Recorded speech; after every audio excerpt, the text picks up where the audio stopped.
about a year ahead of time. Right now, the process for the government using billions of shillings to buy grade 6 books is ongoing. By the time the children get to grade 6, the books will be there. This event comes as the Law Society of Kenya has promised to file a petition on the curriculum in court next week. The Kenya Institute of Curriculum Development has also urged parents to be patient as the complaints raised on the CBC are being reviewed.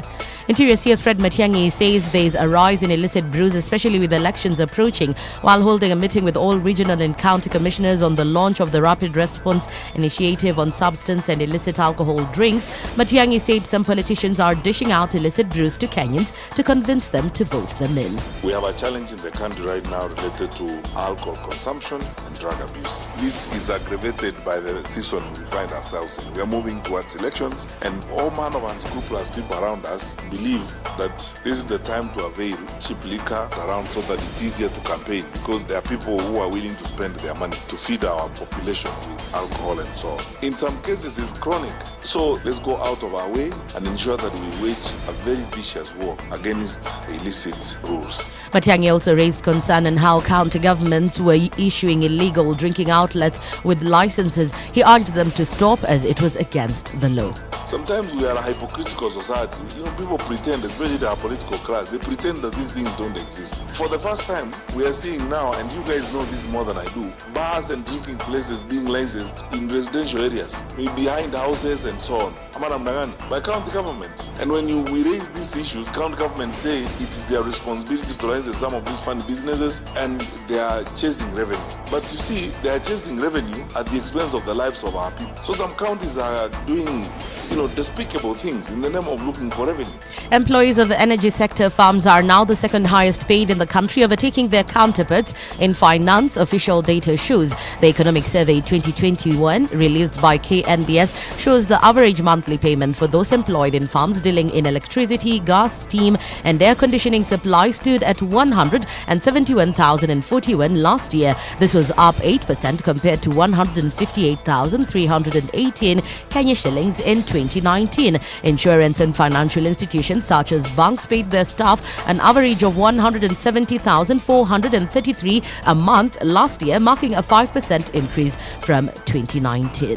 Here is Ukuria Tani. On employment and earnings, in 2020, total employment outside small-scale agriculture and pastoral activities stood at 17.4 million, down from 18.1 million reported in 2019. Wage employment in the private sector declined by 10% from 2,063,200 jobs in 2019 to stand at 1,856,500 jobs. Within the public sector, wage employment increased from 865,000. US President Joe Biden has announced sweeping federal COVID-19 measures that require workers at large companies to be vaccinated or face weekly testing. The new measures, which also include a vaccine mandate for millions of federal workers, comes as Biden faces pressure to combat a surge in cases. Over 650,000 Americans have died with COVID-19 and hospitals are at full capacity. That's the Newswire. I'm Leah Ubaga.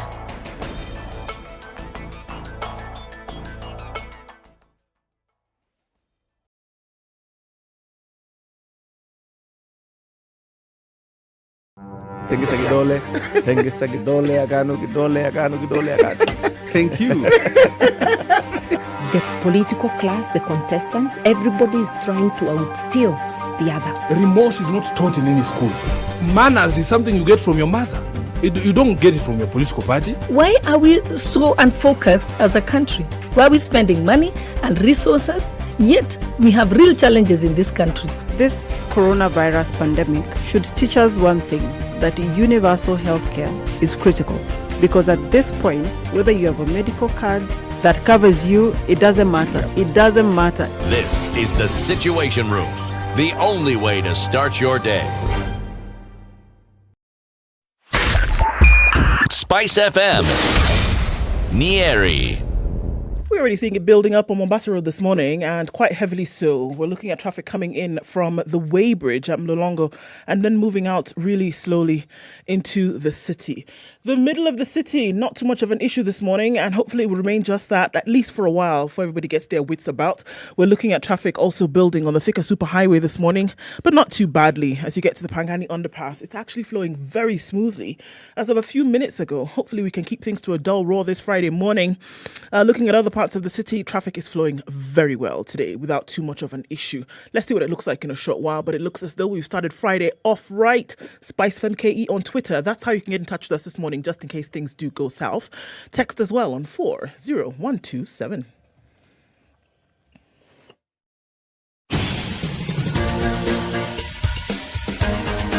This is The Situation Room, the home of hard-hitting political commentary and penetrating insights about the state of the nation. This is a talk radio experience like no other. The Situation Room, a place for hard truths, debates, and elevated conversations. The Situation Room, witty, political, engaging, deep, controversial. In the room, we have C.T. Muga, researcher, academic, seasoned political observer, a fountain of wisdom in these politically uncertain times. Ndu Oko, Nigerian by birth, Kenyan by choice, communications expert, Pan-Africanist, a truth seeker and believer in people power, and Eric Latif, agent provocateur, the man in the chair, seasoned journalist, news hound, a man who believes in punching up, not down.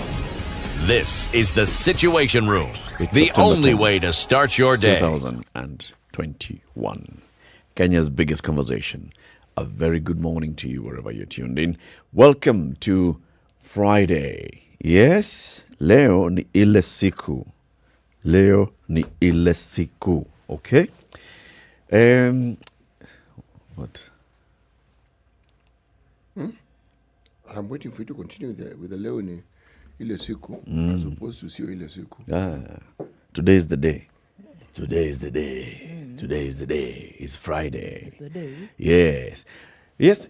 Good morning, Ndu. Oh, okay. Good morning. How are you? How are you? Me, I'm fine. Me, Pia. I am fine, thank you. Very, very good to see you. Same here, man. Yes. City Muga. Yes. How are you? Fine, thank you. Yes. Hi, CT. Hello. How are things? Jambo mengi. Yes. Okay. Hello. You well? You know the thing? I'm actually very well, thank you. Quite chilly this morning, though. Is it? You know, that is my lived experience. It doesn't actually mean that it is cold. Right. In your world, it's a bit chilly. In the world of my body, It's chilly. it is chilly. It's true. It's nice, though. It's true. It's true. Welcome to Kenya's biggest conversation. Welcome to The Situation Room, wherever you're tuned in. This morning, we will have several conversations. We'll have a VVIP guest in the studio. The President of Estonia. Pronounce her name, Ndu. Kersti Kaljulaid. Kersti Kaljulaid. Kersti Kaljulaid is the President of Estonia. Where is Estonia? It's one of the Baltic states, alongside Latvia and Lithuania. It's up there, actually the Baltic Sea. Nestled in that specific space. Up there. Yes. It is, she has come to a third world banana republic. She's come from one country that's classified as the first world, developed economy. Small country, but it is called a developed country, high income advanced economy. Umesikia hizo? On a day when we are seeing reports from the National Treasury showing about the state of our economy, somebody from a high-income, advanced economy is in the country. And she's the president of that country. So it borders a number of countries. It borders also Sweden on one side, Finland on another side. It's a parliamentary system of government. It has a very big population of about 2 million people. Yep. And the president is the head of state. There's a head of government who is a prime minister. And in this particular country, It's also a woman prime minister. Imagine. Is there any country in the world really that has this? Imagine. President, Prime Minister. And prime minister being woman. both ladies. No, there isn't. Well, when Theresa May was prime minister, we could say the head of state was a woman and the head of government was a woman. The Queen. But presently, nada. No one. No other country has this. And the prime minister is called Kaya Kallas. Written Kaja. The Kallas is straightforward. Yeah. Isn't that interesting that it's a double K for the Prime Minister and a double K for the President as well? I think there are very many Ks in that country. I think it's a country of Ks. It is. Just like we have certain parts of this particular country where It's a country KKs. of KKs and OOs. And the O's MKs. in other parts And of the country. MKs. Yeah. And this prime minister has actually been in office just this year. The other prime minister left office in January. Corruption scandal. And actually left. I think that's the import of that statement. Left. To understand this, there are countries where, whether you have been prime minister or president, and you are found to have been involved in a graft and taken to court and found guilty, they jail you. Yes. As in, it happens. Yes, It's South a real Korea is one situation. such country where such a senior ranking official is actually a guest of the state. As we speak. Right now, as we're speaking this very morning. Yes, it's a guest of the state serving a term. So I think that perhaps bespeaks volumes about what you call advancement, isn't it? That's very true. Meaning that law applies to everybody. That's very true. Doesn't matter who you are. No. Yes. It really doesn't matter who you are. It applies to you as well. So keep it right here for that conversation. She'll be joining us at 8 in the morning. She'll, of course, be accompanied by one of the senior people in government who is her protocol in charge. And this is the Defense Cabinet Secretary, Ambassador Dr. Monica Juma, who hopefully in a few weeks' time will now become the Secretary General of the Commonwealth. Yes. Watakuwa hapa kwa hii studio yetu. Yeah. Let's start with COVID. Let's do that. Yes. All right. 501 is the number of cases found in the country as of yesterday. From a sample size of 6,879, that gives a positivity rate of 7.3%. So the questions of whether is COVID still here with us? Absolutely, it is. We are also looking at calls from the Ministry of Health urging Kenyans not to get lured into paying for COVID-19 vaccines. So the question was, if the government is offering these free vaccinations, why is it that some people then they could convince them to pay for these and then they turned out to be water? It's for free. How is it that somebody can convince you to pay 3,500 shillings to procure this vaccination and it's being given for free by government in different establishments? How did that happen? Ndu, Yes. government services in this country are free. Do people pay for government services? Say yes. No, but in this Please, just say yes. Okay, yes. Why do they pay for those government services? Are you asking this is You know very well that, for example, if you wanted a driving license today, it's free. Okay, well, there's a small fee that you pay, and you know the fee. All right? But people pay. Why? Because you want it quicker. There you go. So not in this case. Okay. There you go. Still. We just have governments, that tendency of wanting to jump the queue. even when it's free. All right. All vaccines provided by the governments of Kenya are free of charge. This is what Ministry of Health is saying. There is no cost at all to the available multiple vaccines. There was a statement that was released a couple of days ago. So they're insisting. The Ministry of Health also wishes to confirm that the Johnson & Johnson vaccine has never been deployed. Not yet. The first batch of 141,600 doses of the Johnson & Johnson vaccine was received in the first week of September. The vaccine will be deployed to different health centers nationwide from today. Okay? The Ministry of Health's key priority is to ensure that the public is always well informed and advised. As the government of Kenya ventures into the multiple vaccine deployment, we request the public to remain vigilant. Your well-being is of key importance to the nation. Should you encounter any anomalies, kindly, urgently report to the nearest authorities. So, you have a question, talk to the ministry. But Don't be forking over cash to get a vaccination, please, folks. This is what we are being asked not to do. All right, let's look at global numbers really quickly. 224,1,493 COVID-19 cases around the world. 4.6 million deaths. 200 million of those have recovered from COVID-19. So we're looking at an active 24 million cases around the world, right? So it's now how different countries are able to deal with the different drama. Vaccinating third, fourth booster shots. Here, hopefully in the next 3 or so weeks, we'll see many more people in the country vaccinated, and we can put up that strong line of protection. C'est ça? Okay. C'est ça. 17 minutes after 6. Very good morning. We are live streaming on SpiceFM KE, YouTube, Facebook and Twitter. Are you online? If you are, say hello. We will be saying hello to you shortly after we take a look at the weather forecast for Eldoret and other parts of the country and the world. Good morning. This is the Situation Room, the only way to start your day. Spice up your life 24/7 around the world non-stop. This is Spice FM. Hello. Halo, umesikia? Nimesikia nini? Hujasikia habari? Hebu acha nikuambie. Kile kimetokea. Hello? Hello? Hello? Don't wait for hearsay. Dial star 550 star 1 hash to read the Standard e-paper from the convenience of your mobile phone for only 20 shillings from your telecom line, and stay up to date for a reliable source with over 100 years of experience with no additional data charges.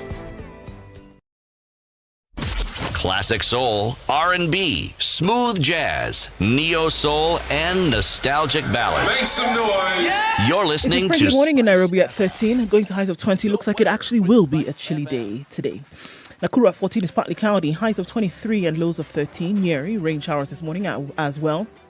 At 14, we'll go to highs of 19 and lows of 13. Eldoret is raining this morning at 13, going to highs of 23. We'll see lows of 13. Looking out into Kisumu, it's mostly clear at 18, highs of 28 and lows of 17. Kakamega is clear at 17, we'll go to highs of 27 and lows of 15. Mombasa is mostly cloudy at 23, we'll see highs of 29 today, coming down to lows of 23. And Malindi this morning is also cloudy. At 24, it goes to highs of 29, lows of 24 today. Let's look out into Kampala, where it's partly cloudy at 18. We'll see highs of 27 and lows of 18. Dar es Salaam is mostly clear at 21. We'll see highs of 30 and lows of 21 today. Lagos, partly cloudy at 25. The lows will be 24, highs of 29. And in Kinshasa today, it's clear at 24. A very warm day today, going to highs of 35 and lows of 24. Let's look out east into Beijing, where it's sunny at 26, highs of 29 and lows of 20. London this morning is clear at 18, highs of 22 and lows of 17. Paris at 20 is clear, highs of 24 and lows of 15. We'll finish things off in New York. It is still Thursday night. However, it's clear at 22. Coming into Friday, that'll be the high for the day and lows of 17.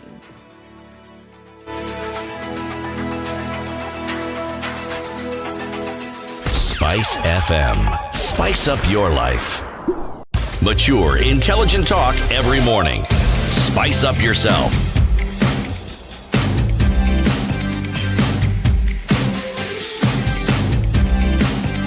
Mornings done right. 94.4 Spice All right. Up. Many people are online. Indeed.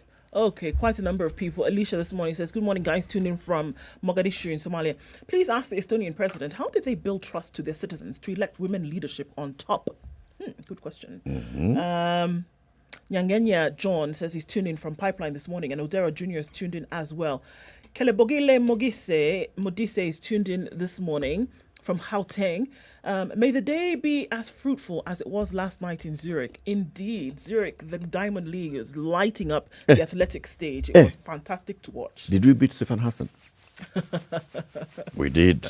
It was actually quite great to Nice. watch. Yeah, and looking forward to the Kano Classic that comes the 18th of September. Moses Kashari says Estonia is near Finland and Sweden. Yes, best alcohol practice prices ever. Okay, Moses. Best alcohol prices Ever, he says. Bas. He's speaking from a lived experience. Mbiti Gabriel says good morning as well. Mwalimu Dominic Chariot is tuned in from Kaptarwaka AMC and he's listening. JF Kennedy Ouma is tuned in as well. Kiro Peter says CT, Nairobi is listening. Okay. And Moses says, you know what? This drought story is no joke. We can't plan ahead. We can't we can't get government to do what they ought to do in terms of planning. Indeed.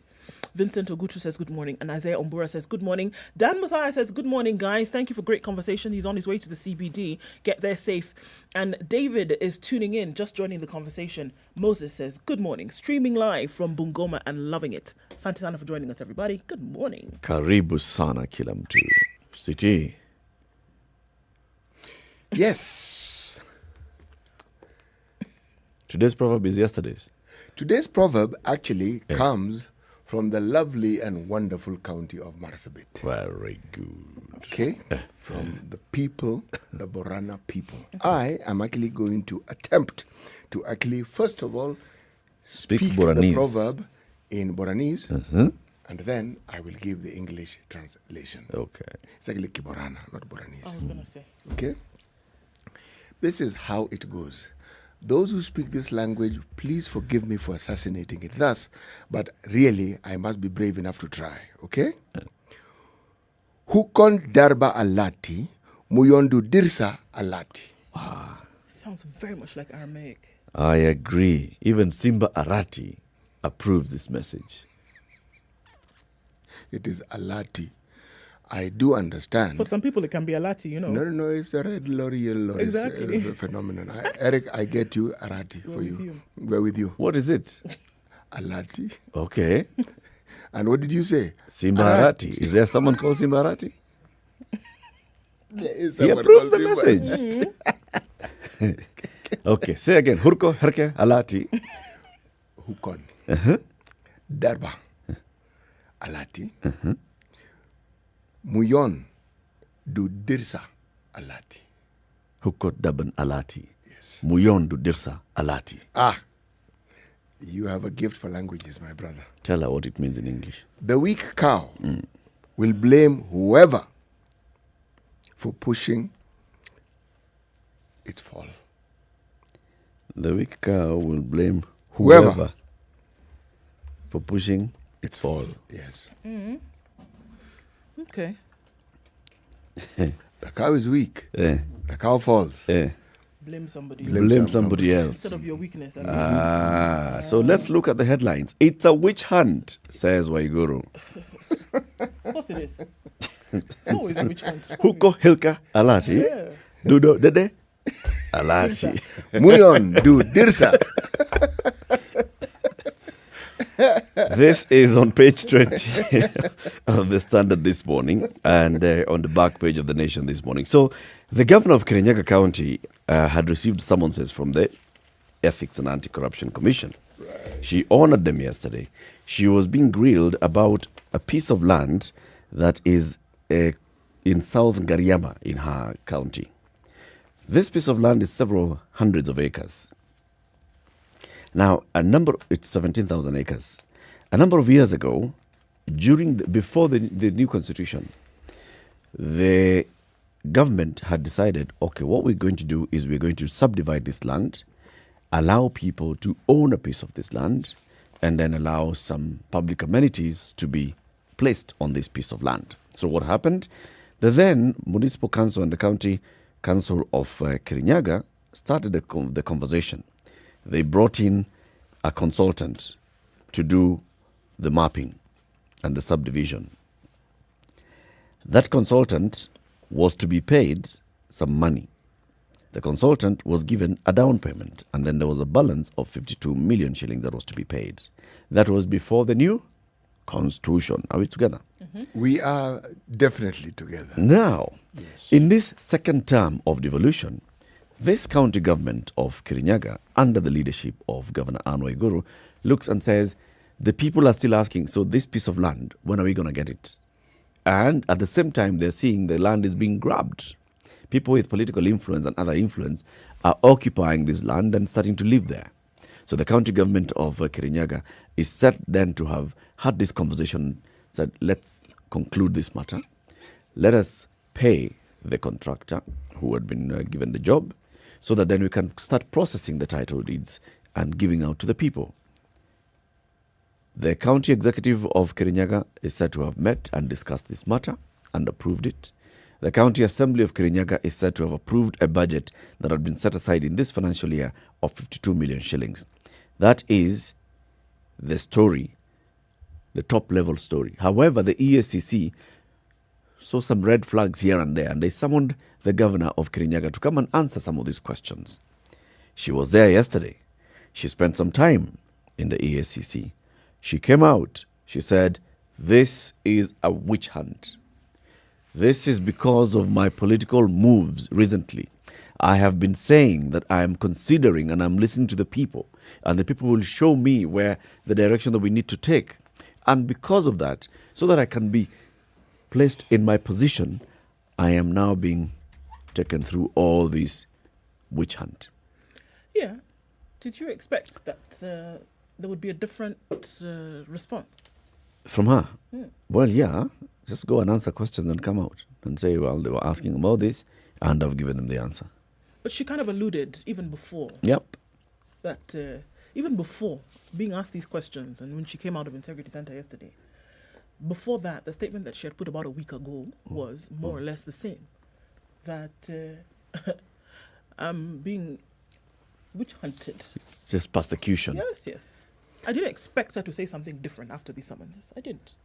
She may very well be persecuted. The only problem with the discussion of persecution is this.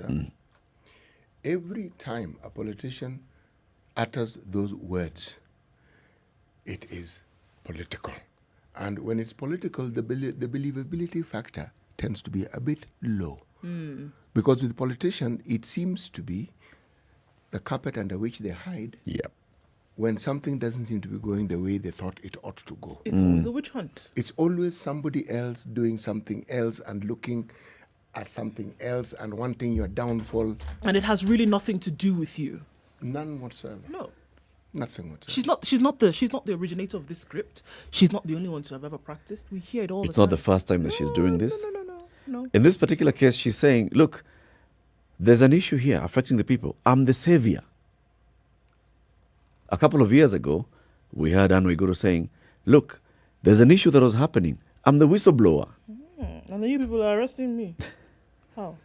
You know, if only it were that simple. And if only it were that straightforward. I remember in Aesop's fables, there was a story of the boy who cried wolf. Yes. Yes. Is it not just the other week, the week before the other one also, when there was a change of guard, as in people who open the gate, allow people into the DPs. Did we not hear this wolf cry all over the landscape? Yeah. Indeed. It's a big one. Then she released a statement later where she was, talking about giving this chronology of this particular piece of land, and then talking about the summonses that she's receiving from the EACC, and sort of like asking, why always me? Because she said that in the last 1 year, Anne Waiguru and the county government of Kirinyaga have received 250 summonses from the EACC. How many? 250 Those are a bit summonses. many. But many compared to, because do other county officials in other counties of the country also receive summons? 250 CT. A year has 52 weeks. Yes. 250 divided by 50, let's just work with 50, works with 5 summonses per week. Yes. She says she's honoring all of these summonses, which means that in the last 1 year, Monday to Friday, Anne Waiguru has been at the Integrity Center. This doesn't add up. Come on. I'm merely asking, I didn't say it wasn't adding up. I'm merely asking, compared to other officials in other counties. Clearly, okay, so can we say we can't even compare to other officials in any other country. The measure with which we will say is too much is against what others then are being subjected to. This is precisely what I'm getting at, because other officials in other counties also get summoned. But do they get this many? Yes. Now, if they don't, then you have to ask the question, then why is it that this particular lady, what is this that is happening in her county that is so unique that it requires that plethora of summonses? Yes, that is really where I was going with this. Okay. I wouldn't even compare it with anyone. I would just ask, are there issues? Are they just summoning you come because we don't think you had tea yesterday? Or are they summoning you for a reason? Or do these summons bear weight? Yes. Are there questions that must be answered? Are there some kind of discrepancies that then need to be looked at, investigated, and then found answers for? You know, there are counties that I know of who will tell you that the Ethics and Corruption Commission officials have been camping in their county from day one. Right. They've made a home there. Yes, so it's either this official or the other official or the other or the other. But I have not heard of the governor being summoned. 250 times No, in a not year. not even 200. 250 times Even a year, 20 man. times, I've not heard. I've not heard. I think 250 is just too many. It's a lot. Those are just too many. And it now gets into the improbable. No, The probability that it's actually true, you've received 250 summonses in a year. If indeed that is true, then that is Summonses that clear you then abuse answer. of office by EACC. If that's true, summons that you then answer and appear for, come on. That's an abuse of office by the EACC. She should be taking them to court. They have clearly surpassed the summonses that we heard that were emanating from the justice system. 28 minutes to 7. Let's take this break and take a look at traffic. This is the Situation Room, the only way to start your day. Spice up your life. Spice FM. It's getting hot in here. Oh, everybody steals. It's better a thief who brings something small back. And I say to myself, there's no better thief. A thief is a thief, period. All those bribes, how much they're getting per year, how much inconvenience they're causing, as much as you call it a small case, it's worth it to be convicted. The truth is, we are a tribal nation. Because if we were not tribal, and I want to go back to this, you cannot continue walking around with a mug which is clean outside and it's rotten inside. We have become a Fuliza country. We have mortgaged our country because of debt. You've got one chef working and the assistant chef wakati anatakana koroge unga nini hayuko. This is the Situation Room, the only way to start your All right, day. so it's still building up on Mombasa Road this morning, getting out into the city, and we're going to see a build-up of that at least for some time. Into the city, not too bad this morning. We're looking at it on Jogger Road today, building up, and then joining with Landis Road out towards the Kamkunji roundabout. Coming out of Westlands is where it looks like it's going to give the most headache, at least for this morning. We're looking at the Thika Superhighway, and it's snaking back all the way to Roy Sambo today. We have in and outbound traffic on the Thika Superhighway, and it looks like it will continue for some time. All right, coming out of Westlands, like we said, building up. Limuru Road is also starting to build up now, coming out towards the city. So we're keeping an eye on things. Langata Road, of course, as well, as is every morning, is jam-packed. Mombasa Road, all the way from Sabaki to the SGR today and out towards General Motors. Slow as well. Let's keep an eye on things this morning. Help us out today with your eyes on the road. SpiceFM KE on Twitter. Text 40127.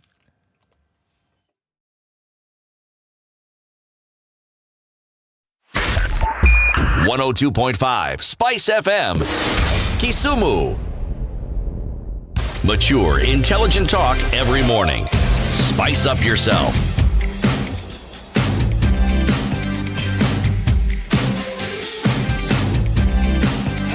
Mornings done right. 94.4 Spice FM. All right, Nairobi. 25 minutes to 7 o'clock, Kenya's biggest conversation. It continues. City, what are you looking at? Or is it you?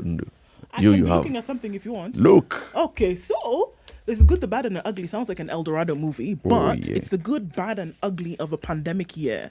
And it's being reported across papers. I think it's on the Star as well, CT, no? The CS released some numbers yesterday, CS Treasury, Kuyatani. And not out of the woods is what essentially we're being told. 5 months late, this information has been released. However, this new economic data paints a picture of a battered economy that shrunk by 0.3% and shed 740,000 jobs, only saved by agriculture, even as factories grew silent and hotels shut down. So this is carried on 4, 5, 6, 7, 8, and 26 of the Standard today. Wow. So let's look at what the good is. 4.6%, the percentage by which agriculture grew in the year 2020. 150 billion is the amount Kenya earned from horticulture, a 3.9% jump from 2019. 11.8% is the rate at which the construction sector grew, creating 57,000 jobs. 5.6% is the growth in financial and insurance activities, with insurance sector hitting 10.5%. 19,200 are the new public sector jobs, which took the number of employees to 884,600. 6.6% is the increase in the number of customers under rural electrification program that takes it to 1.5 million. Now, let's look at the bad and ugly. 0.3%, the percentage at which gross domestic product contracted. 740,000, the number of Kenyan workers who lost their jobs in the pandemic year. 62.5, the drop in commercial passenger traffic by air to 4.5 million from 12 million. 43.9% is the decline in the tourism sector earnings to 91.7 billion in 2020. That's a huge cut. 7.8%, the transport sector decline after airlines, rail services and matatus were grounded. 33.9% is the drop in value of petroleum products imports after the decline in consumption. So it would look here as though the bad, unfortunately, outweighed the good. So, but the good things that there was some good. Yes, and I think that's good. It's a create quasi-balance here. There's some things that you can actually be thankful for, and that you can look at them and say these are possible injectables into the economy in the coming future. Because I'm looking at these numbers, for example. I'm looking at, what was it that struck me? Horticulture. That shot up. Agriculture.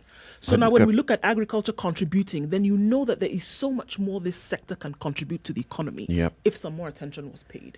It also became the fallback position for many people who lost their jobs. They moved into agriculture and they were in food production, and that contributed to something. The other interesting thing is that the real estate and construction sector grew during this time. And yes, you could actually witness that during that time of the pandemic, more and more houses were coming up. People were doing a lot of construction. People are now moving into their own homes and completing and moving into their homes. An 11.8% jump in the real estate and construction sector. That's a very good thing, because the construction and real estate sector has been on a downward trend for a while. Now, seeing this is good because it also pushed up the consumption of cement. 21.3% increase in cement consumption. This is because of the construction sector and also because of the government's mega projects, which helped that to drive 60,000 new jobs in this sector. Very, very good stuff. I agree. Another good thing that happened is that there was increase in safety. Because of the lockdown, because of the curfew, police recorded a decline in the number of crimes reported by 25.4%, coming to 69,000 cases, down from 93,000 cases in 2019. So curfew has had its positives. It has. There is an association in this country called the Kenya Psychiatric Association. Okay. The Kenya Psychiatric Association held their annual conference in Naivasha recently. And among the many things they discussed, there's one particular issue. It is a section of our penal code, section 226, which actually criminalizes the matters around suicide attempts and successes. In this country, any attempts at suicide are police cases. Now, they are arguing, this is an argument, and the person quoted as bringing forth this argument is a gentleman who is the chairman of Mathare National Hospital, Professor Lukoya Tuoli. He says these cases should be delinked from the police. They should be when they occur, they should be referred to health experts. Okay? They're saying that there are countries that decriminalized suicide a long time ago. And of course, these countries are mentioned: England, Finland, Netherlands, India. They've decriminalized it. They've understood that by the time people are attempting suicide or even succeeding in committing suicide, something... They're not mentally well. They are not well. And they also said, and again, the same professor is quoted as having said that it is said that mental cases are on the increase. He said this has been the media. He says there is no empirical evidence to support this. What, though, is clear is that the media is reporting more and more of these cases. But that doesn't necessarily mean that the cases have shot up. Yes. Okay. So are the psychiatrists saying that they are not seeing more patients now than they used to see before? No, that isn't indicated. That isn't indicated. But one of them, the practitioners, Professor Lukoya, basically he'd have come out to say, we are actually recording more patients. But if he's saying there is no empirical evidence, what we are seeing is more reporting. I think if you ask me, I think they're seeing even more patients. But again, it doesn't mean that there are more people. Increase. No, it means there's a greater awareness. So that people now realize that it isn't a negative thing to seek help. No, it isn't. In fact, it is the right thing to do, to seek help. You see, mental health, unfortunately, in our society, is directly related to just one word: madness. Yes. Somebody's gone completely bonkers. Okay? And things don't get more punitive or negative than just the terms I have used. Yes. Sure. So the moment there is that relation, it'll be difficult for somebody to even admit. It's true. And then not taking into consideration that, you having difficulty reconciling with certain issues doesn't mean you're schizophrenic or that you have leaned on the psycho, but that it also contributes to mental health. That how are you able to deal with issues here and there? And I think taking into consideration the broad spectrum of issues then that can be considered as mental health, either on the lower or on the higher side of it, is very important. That it doesn't mean that you have to have, been walking in the street to say that you're suffering from mental health issues. And I think taking all of those into consideration is extremely important, because then you think, okay, somebody needs someone to talk to. That's not a mental health issue, whereas it is. Actually, it is. It is all these issues that normally are exacerbated to the point where they become a big issue, start as small issues. It started as a small issue. Yeah. Absolutely. It does. Speaking of small issues, Magoha says, all of you people who are criticizing CBC, you're what? You're busybodies. Tough Talking Education CS, George Magoha dismissed critics of the competency-based curriculum, even as the implementing agency pleaded with parents to exercise restraint. Professor Magoha stressed that nothing would stand in the way of the CBC rollout. Addressing journalists in Kakamega after a Form 1 student's mop-up exercise yesterday, Magoha said the government would not allow toxic politics to interrupt smooth implementation of the program, which guarantees learners new skills. CBC is the best thing this country has ever had, okay? And we will not allow ill-informed politics from busybodies and those with no education background to derail rollouts of this program. He spoke on the day the KICD announced that it was taking note of the ongoing flood of feedback and complaints on the CBC. So KICD on this hand is saying, okay, let's hear from you guys. What are you seeing is the problem? Can we see how we can address this? Magoha says, what? No way. We're rolling out with it as is. Let us not throw the baby out with the bathwater. CBC is being implemented in phases to pave way for a smooth transition and to fix emerging issues. Parents, we have heard you. We need to exercise restraint as the issues raised are being reviewed by the relevant entities. That's what KICD said. They said the relevant players within the agency are reviewing the responses that touch on the mandate and taking appropriate interventions, including clarifying what had not accurately come out. I like KICD's approach. Yes, so do I. Look, we're hearing you. We're hearing you. How can we make it better? Not so difficult to do. No. But the CS, on the other hand, is saying, you're making noise with your politics. Keep quiet. We're rolling to politicize everything here, surely. Busybodies who have no educational background here coming to try and tell us. It's true, they don't have educational background, but they are affected. And the main stakeholders, their children going to school. Must I be a carpenter to know a good table? Sure. It's my child. It's my child. Isn't not my child going to school? Must be accompanied to know a strong joint. Tables, my dear friend, are for placing things, not for sitting on. Yeah. You know, why I'm approaching it from this particular angle is we've been talking about mental health. And even as you were reading this, Ndu, I was looking at an article here and I'm thinking, surely. It's in the Star, the headline, SEA to discipline medics striking over delayed pay. And I'm thinking, they are striking over delayed pay. And your approach is discipline. Have you paid them on time? No. Is it the first time you've delayed their pay? Yes. No, it isn't. You delay their pay many times. And by the time they're kicking a fuss, it isn't 1 month's pay. And then you decide that the way to approach it is to discipline them. You know, this subject of mental health needs to be a national conversation. Many more people suffering than you think. Yes. It should be declared a national disaster. Because how do you in leadership, every time there's an issue that requires a conversation, you get punitive on it? Heavy. Throw everything into it. Light it up. Yes. You are threatening, you're issuing dictates, my goodness. And all they are saying, you know these strikes, they're allowed in our laws.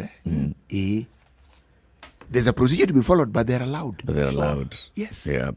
Let's take a quick break. It's 13 minutes to 7. This is the Situation Room, the only way to start your day. Spice up your life. Have you seen them? Am I live? Yes, it's a very nice outfit, I must say. Good job. You. Asante sana. The compliment is well received. Good morning and thank you. Everyone in Wasingishu was asking me, what channel is SpiceFM? 96.7. Tell them that, right? Yes, now they know. Thank you. It's a pleasure to be here. Pleasure to have you. What a beautiful studio, my friend. I've been to other radio stations, but I've never seen anything like this. Thank you. And it's very nice to be in a modern studio. Absolutely brilliant. And I have to say, it's a very cool ambiance here in your radio room. Just for our listeners, I think 12 it is, minutes to 7. In this room. Unclear command structure is hampering the operation in Laikipia. This is what is reported by The Nation on page 14, and it's quoting several police officers. They're saying, formations from the administration police, the regular police, and the GSU are operating separately, and they only meet at Olmoran police station to formulate strategy. Some officers told The Nation that unit commanders at times issue contradictory instructions. Had we been organized, would have surrounded these bandits and eliminated them. They know the terrain and appear to be more organized than us. It's a corporal who said this on condition of anonymity. That's why officers are being killed or injured, yet no bandit has ever been apprehended.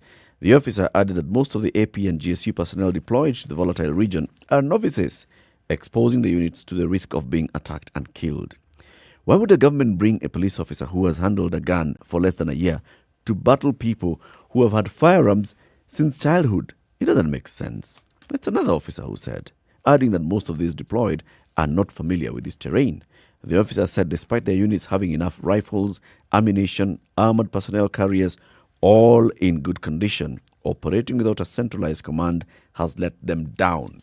That is in The Nation. But in the Standard, there's a story that says that Interior CS Dr. Fred Matiang'i is today going to announce a reorganization of the security hierarchy in Laikipia so that they can deal with these bandits once and for all. I'm looking for that story as I tell you all these things that I'm saying. So the story says that the Interior CS has said he's going to have new officers deployed to the area. It's you open. No, this thing. Matiang'i announces security changes to end Laikipia killings. He said the changes are meant to beef up the ongoing security operation that's meant to end banditry attacks. We have had to make necessary changes, and we are going to make even more changes in terms of reconfiguring our deployment, he said during a meeting with the regional and county commissioners in Nairobi yesterday. At the same time, the chairman of the Council of Governors, Martin Ombora, who used to be a DC in Baringo in the 1980s, says, look, when I was a DC, 1980s, We had a problem in Baringo.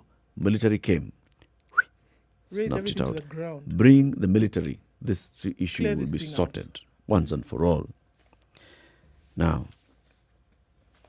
this whole dance that is happening here is happening as over 200 people are camped in Olmoran, sleeping at the Polytechnic, sleeping in churches. Okay? They moved out of their homes, put everything that they had, all their belongings, onto mkokotenis, onto whatever, and brought them to this center. So you're in a church with all your belongings and you don't have a room. So all of them are here, you know. Hii mtungi ni ya nani? Mtungi is for so and so. Whose mattress is this? Mattress, my mattress has gone. Should it rain? Yeah. Chaos. And what is happening here is the security bosses are just dancing around. Okay, so I think we need to change the command structure of the security in the area. We're actually going to announce a new command structure. So you bring somebody from Mpeketoni to Laikipia to oversee the operation. Does this person know the terrain? No idea. Does this person know the history? No. And you expect them to deliver Actually, that result. if you think about it, it's a game. If there is one thing people in security know, it's just that security. They know what to do. They know what needs to be done. These people are trained. There are no ifs and buts with this. And the command structure is one of the most important things. You go, you know. They know. They know what to who are we reporting to? What are the orders? The question that begs to be asked and an answer sought for is, why are they playing these games with people's lives in this area? Yep. And who are the chess masters who are moving these pieces on the board? And what is the end game? Yes. Really? Because it has nothing to do with all these things we're being told. The end game here is what we need to understand. What exactly are you driving at? You see, Matiang'i said the National Security Council has adopted a comprehensive approach in dealing with the banditry, adding, this crisis is politically instigated. This is what he's quoted as saying verbatim. We are not worried about containment because what's happening in Laikipia is seasonal. Every time we approach an election, the conflicts flare up and calm is restored after elections. We'll be on the ground for many months to ensure we address the land issues and administrative and deployment concerns so that we address the problem once and for all. I wish it were that simple. He says they are not worried about the containment measures because... Unfortunately, those 200 people who are camping... are more than worried. But they've lost... many of them have lost everything they've had or owned. The homes were torched. You cannot say you're not worried because, I mean, it's just for a short season. It's just for a short period of time. People will get, somebody's father will be killed, somebody's husband will just be killed, they'll bury their people. It happens every electoral cycle. You know, you just lose property here, your children are just sleeping on the ground. If that statement is true, and indeed he uttered those words, it's very unfortunate. It's extremely unfortunate. Even if it was just one person injured, not killed, it is an issue. Yes. One is too many. And you should be worried about it. Mutiambai has also said, we are almost done with getting rid of illegal herders and their livestock in the conservancies. Our focus now is securing areas outside the conservancy. He was there yesterday. Okay. Yeah. So, for some crazy reason, the Kianjakoma 6 believe that they should not have been charged with murder. What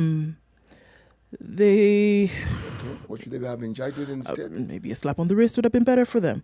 They're saying that last month that the two jumped out of a moving vehicle. They jumped out, even as court documents show that 3 of the officers sat in the back with several suspects during the tragic raid. Seeking lenient bail terms, the officers say Director of Public Prosecutions Nurdin Haji and the Independent Policing Oversight Authority, IPOA, bowed to public pressure to charge them with murder and ignored material evidence. Benson Puthia, Consolatan Jerry, Martin Wanyama, Nicholas Sang, Lillian Cheriot and James Moniki insist that one eyewitness saw brothers Emmanuel Mutura and Benson Jiro jump out of the vehicle on the night of August 1st on the way to the Manyata police station.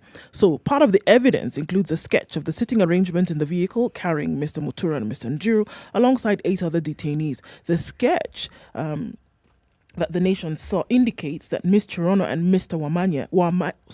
Wanyama and Mr. Sang sat in the back of the Toyota Land Cruiser with the 10 detainees. While the officers say 3 of them sat in the back, they all claim that only one detainee saw Mr. Muthui and Mr. Njiro jump out of the moving vehicle. So now they're saying based on this eyewitness evidence. One eyewitness. One. And there were 10 detainees and 3. Six what did the police others see? officers. So 1 out of these 17, 18 people saw them jump. Is willing to testify and that is willing they saw. to testify. So the rest didn't see this happen. So the sitting arrangement was such that Mr. Moniki was driving the police Land Cruiser, and the front seat where Mr. Muthui and Mr. Nyeri were, while at the back, Mr. Wanyama, Sang, and Ms. Chirono. So, Dan Sonomari, who's a defense lawyer, asked the court to grant them lenient bail terms, arguing that IPOA's investigation is complete and cannot be interfered with. So they don't feel that they should be charged with murder. The evidence is showing otherwise. I feel them. You know, when this thing started, I said, I hope the police can actually do their job and deliver justice. Deliver justice. Murder. What's the threshold for murder? Beyond reasonable doubt. Place this person and say, this person killed. This officer killed this person. With the evidence pointing to such. Yes. All evidence beyond reasonable doubt that this officer actually killed the brothers. The issue now, here. You've gone to court and you're saying, all right, so yes, they died. Yes, the officers were in the back of the vehicle. Yes, these gentlemen had been detained. They had been placed in the back of the vehicle. So, show me that these are the officers that killed. There were 3 officers in the back of the vehicle. We have 6 officers in court. Show me that these 6 people killed these 2 boys. You see, it doesn't water down the tragedy of the death. No, it doesn't. No. We are now in the realm of legalese. And in all honesty, do you get the impression that these are charges that were set so that they can be dropped? Let me explain why I'm saying this. If you're responsible for someone's death or your participation contributed to the death, then you will not be charged with murder. No, because you didn't kill the person. It'll be a different charge. But if you're charged with murder and it can't be proved, then what happens? You're let off. Then you're let off and you cannot be charged with that again. No, but you can be charged with something else. Yes. So the question one asks is, when you prefer a charge, should it not be all-encompassing to consider all variables? And I think this is something that has plagued prosecutions from the government a lot, is that the evidence that you then have, once presented in a court of law, then is not sufficient to confirm these charges. And this has been the bane of this for the longest time. That make sure you have all your evidence before you come to me in court, because without that, I cannot rule. So a lot of times, you hold me ransom, because if I'm going to follow the law, I need everything. I need evidence, watertight, completely sealed. If I don't have it, I can't do anything. You need to go to court completely prepared and knowing fully well that this is what we're pursuing. And also knowing that the defense or whomever's on the other side is going to poke holes in that thing that you have. And that's all they need to do. Poke holes. So this one person who says they saw them jumping, okay. And then these other people who say this and the other. I really hope that we shall actually get justice for these brothers who died. Last they were seen, they were in police custody. Next they're seen, dead somewhere. OB does not indicate at all that they had died until they were found dead. Those are questions that need to be answered. Good morning. It's now 7 a.m.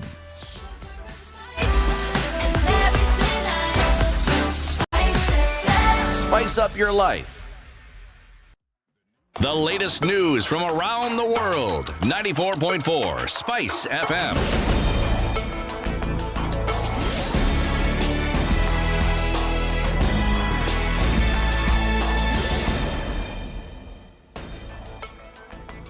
Good morning, this is the Newswire. I'm Leah Ubaga. Interior CS Fred Matiang'i will today visit Laikipia County to assess the security situation and the ongoing operation in the area. This event comes as calm has returned in Olmoran and schools are set to reopen on Monday. Meanwhile, RG Hilary Mtiambai and Rift Valley Regional Coordinator Georgina Tembea say the security operation has so far been successful. We have secured this place. No more bandits have gone round in the air, and no signs of any groups of bandits around. Watoto watakwenda na wazazi wao ili kuanzia Monday, God willing, nataka watoto wakuwa wamerudi kwa shule. Kuna about 5 schools ambao ziko affected. Kuna zingine wanafunga tu kwa sababu wanajua zingine zimefungwa. This comes as Narok and Kajiado County officials have called on the government to urgently address insecurity in Laikipia County. Speaking during a meeting with Deputy President William Ruto, the leaders asked the government to use security officers taken from DP Ruto to restore peace in Laikipia. I just want to tell the government and the security agency to provide to do their job. Wa provide security kwa watu wetu na mifugo yao na mali yao. Ile watu wote juzi JSU na wengine walitoa katika makazi wa naibu wa rais. Walisema kulikuwa na upungufu mahali. So wapeleke kule basi watatue shida ya Laikipia. Mali yetu ni ng'ombe. Na tunasikia uchungu sana kama watu wafugaji tukiona security forces ikipiga ng'ombe risasi. Hatujaona ng'ombe ambayo iko na hatia.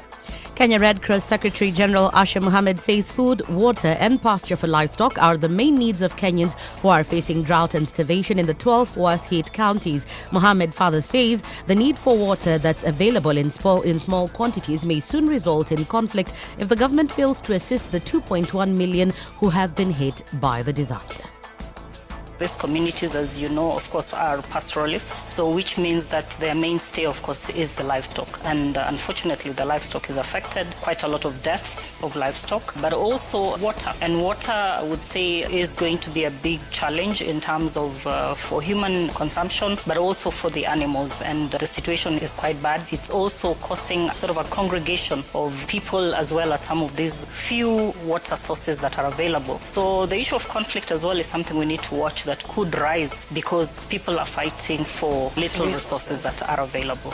Embattled Kirinyaga Governor Anne Waiguru was yet again summoned to the Ethics and Anti-Corruption Commission Nairobi offices for questioning over alleged misappropriation of public funds worth 52.8 million shillings. Waiguru, however, blamed unnamed politicians for using the anti-graft body to intimidate her due to her latest political stand on the 2022 presidential race. This spending bill was for the issuance of titles for South Gariama, and what they are alleging is that we should not have deliberated on the matter of the issuance of the titles in cabinet. It's just an issue of harassment, it is intimidation, it is political, and they wanted this picture of you people here and me here because of politics. The same people who are behind my impeachment. Waiguru further said that she was being targeted over her latest remarks over the instability of the Jubilee Party in the Mount Kenya region and the fact that she said that her choice of party would depend on the voice of the people in Kirinyaga County. It's because I hinted that I am reconsidering my position, and it's very unfortunate. The situation in the ground is pretty different and difficult, and I am in the process of consulting and listening to the people of Kirinyaga. So at this point in time, I think it will be premature to say exactly where I'm going. Let me continue listening. Let's continue talking to other people, other leaders, and then we will decide on our political move. ODM leader Raila Odinga has continued to reach out to small business owners after meeting with their union leaders in Nairobi. Raila met the traders at the Nairobi railway station, where he reiterated the need for small businesses to be granted tax exemptions for a period of time that will enable them growth. We need clear policies to ensure financial support and fair competition for SMEs. We need to enforce legislation on the local content for public projects. We must establish and enforce Buy Kenya, Build Kenya policies in the public procurement, research and development support. We need to establish funds whose sole purpose is to lend money to SMEs. And in sports, Canadian teenager Leila Fernandez shocked another high-ranked opponent in the second seed Ariana Sabalenka to reach the US Open final, where she could face 18-year-old Briton Emma Raducanu. Unseeded Fernandez, who turned 19 on Monday, won 7-6, 7-3, 4-6, 6-4 to edge a 10th semi against the Belarusian. Fernandez, ranked 73rd, had already beaten defending champion Naomi Osaka, the 5th seed Elina Sitolina. That's the Newswire. I'm Leah Ubaga.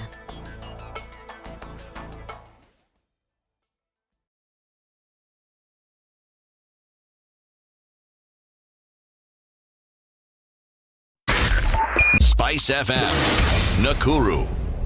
The eastern part of the city is quite packed this morning. We're looking at traffic coming all the way from Heshima Road and beyond that, Hamza onto Jogoo Road. Very, very slow this morning. Getting out towards Landis Road, Kamkunji roundabout is already packed today. Coming out of Westlands, that's a totally different story as well. That whole area around Muthui Road and then using that option to get out of Westlands is packed. Waiyaki Way, probably a no-go zone right now. You can use the Red Hill Link Road to get out of Westlands and then into the city centre. There's the option for you to use this morning. We're also looking at traffic all the way back beyond Survey today, headed towards coming in through from Roy Sambu. Coming also from Kiambu Road and joining with Muthui Square also is quite slow right now. Industrial area feeding off onto Mombasa Road from Enterprise and also from Bunyala is very slow this morning. Langata Road also joining with the city centre. I'm going to keep an eye on this one as well. Let's see what it looks like in a short while. SpiceFMKE on Twitter, text 40127.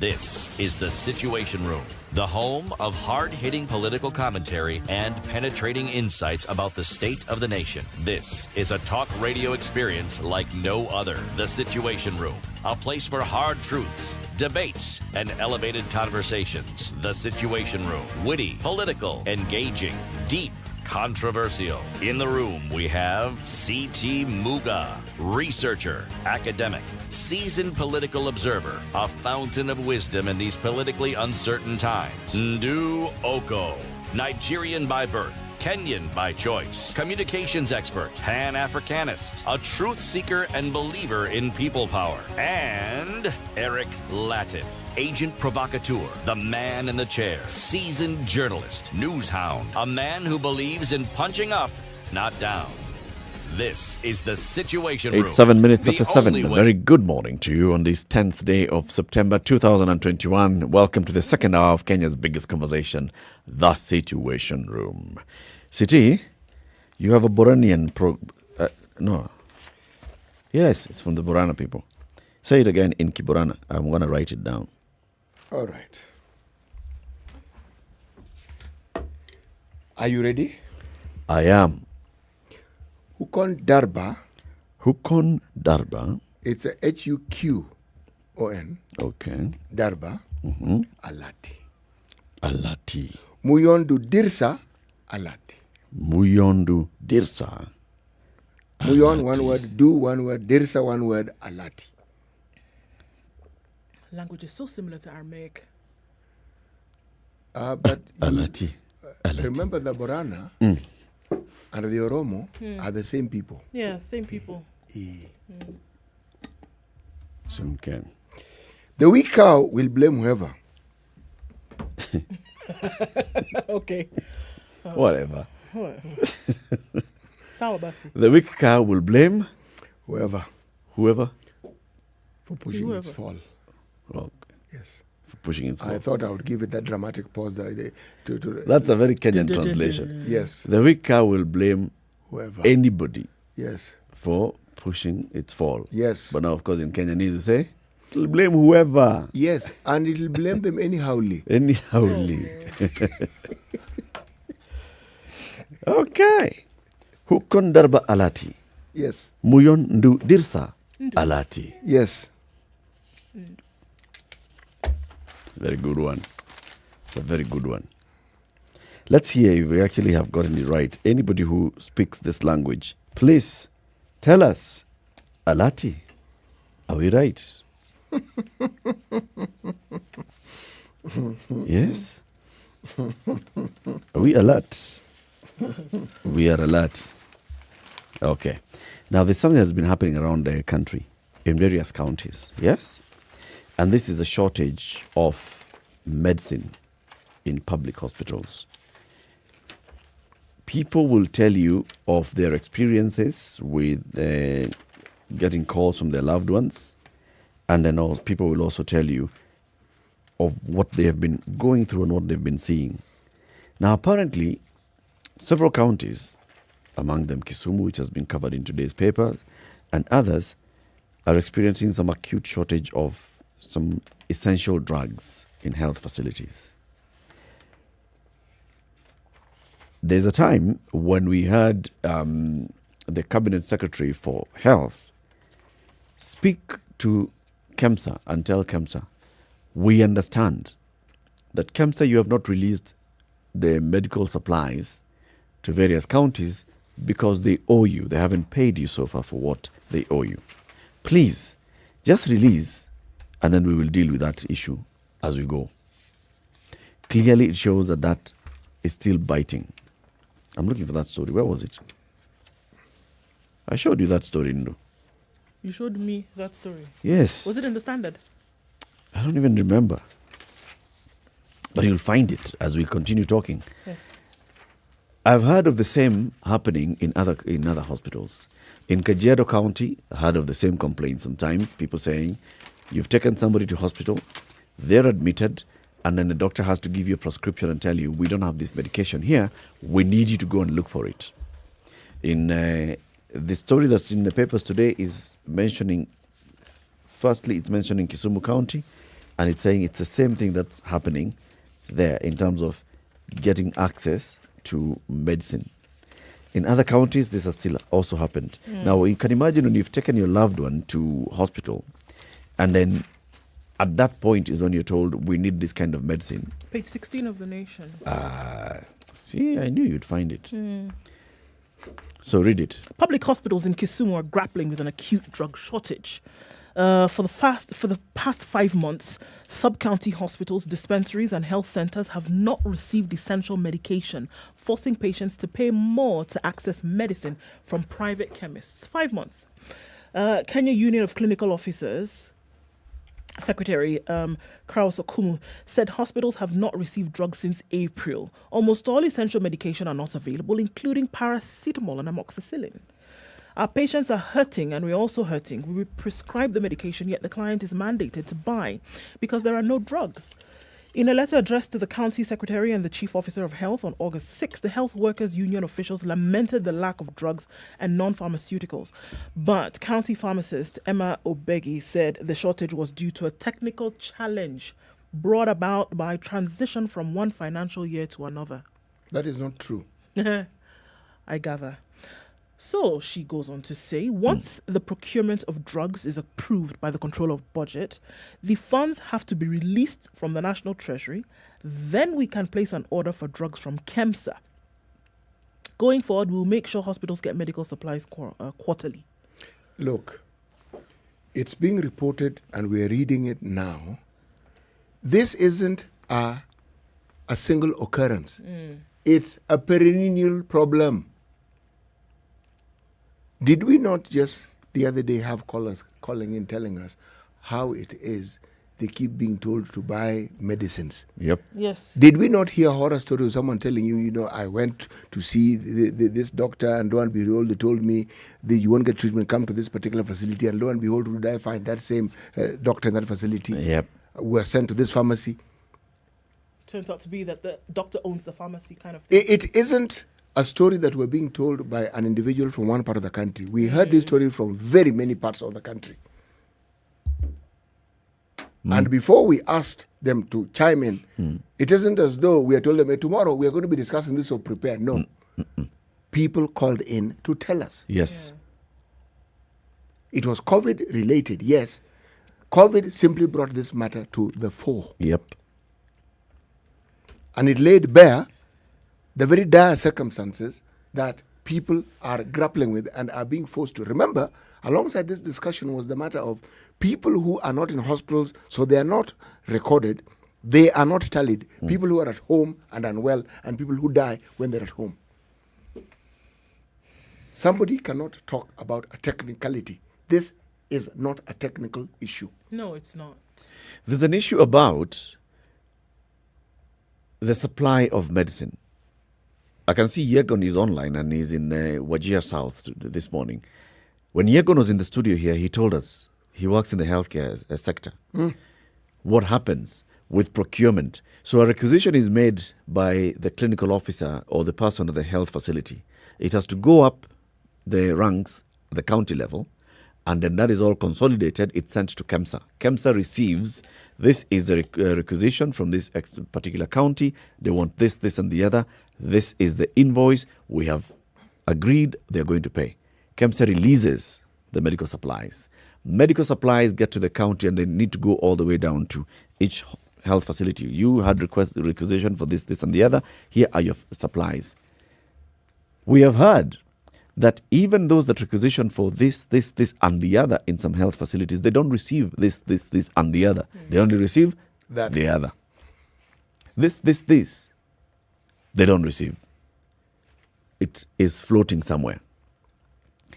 From what the health CS was talking about that other time, he was saying, we have heard, yes, that KEMSA has not been releasing the medical supplies because these counties have not paid for the medical supplies. So there's the issue of pending bills is not just with the individual contractors. It's even in the healthcare sector with the main supplier of healthcare. The products, KEMSA. KEMSA has not been paid. So KEMSA has not released some drugs to some health facilities. That has been an issue. So here we are now, we're talking about, this is not just in Kisumu. No. It is around the country. There are health facilities where people don't have. Also got some information about Oloitoktok Level 4 Hospital, where patients are there and you have to make sure that you go in, take the prescription, go and look for the medicine, come and bring it so that your patient can receive that medication that has been prescribed by a doctor. And the patient is admitted. And this is just about 2 weeks ago. The patient is admitted. And this is a big hospital. It's a sub-county hospital. You know, if you want to understand how dire this situation is, remember the issue of the ARVs that was stuck in the port forever, and then there's the back and forth. Yep. Okay. One of the things that is mandatory for patients who are HIV positive is viral load testing. Mm-hmm. Okay. When you're tested, you're given a 14-day window within which you will get your results. Now, the results determine what it is that you are put on, how it is your condition is managed. All right? Now, what has been happening now for quite some time is that, one, these tests are not being done with the frequency or the regularity that is required. Mm-hmm. The test results, when they come out, it's not even in 2 weeks. It's a month, 2 months, sometimes even 3 months, which means when they come out, they're irrelevant to your treatment. It's like you getting a malaria test now, okay? And then 3 weeks down the line is when you're given the results of the malaria test. Now, the unfortunate thing is, if by that time you're feeling well, how relevant will that test be? Yeah. Now, there are those who argue that part of the problem has to do, again, with COVID. For this reason, the reagents that are used in conducting viral load tests are produced by the same people who are producing reagents that are used for testing COVID. Right. Some of the equipment that you use for testing and determining COVID are the same equipment that for you use. HIV. Yes. Yeah. So now, COVID, because of the emergency nature that we now have, has a larger profit probability than HIV because it's considered an imminent disaster. So people want to deal with it in the here and now. No. But you see, what isn't being spoken of loudly enough, and yet it's true, is that people who are HIV positive are actually living in very dire circumstances as we speak now.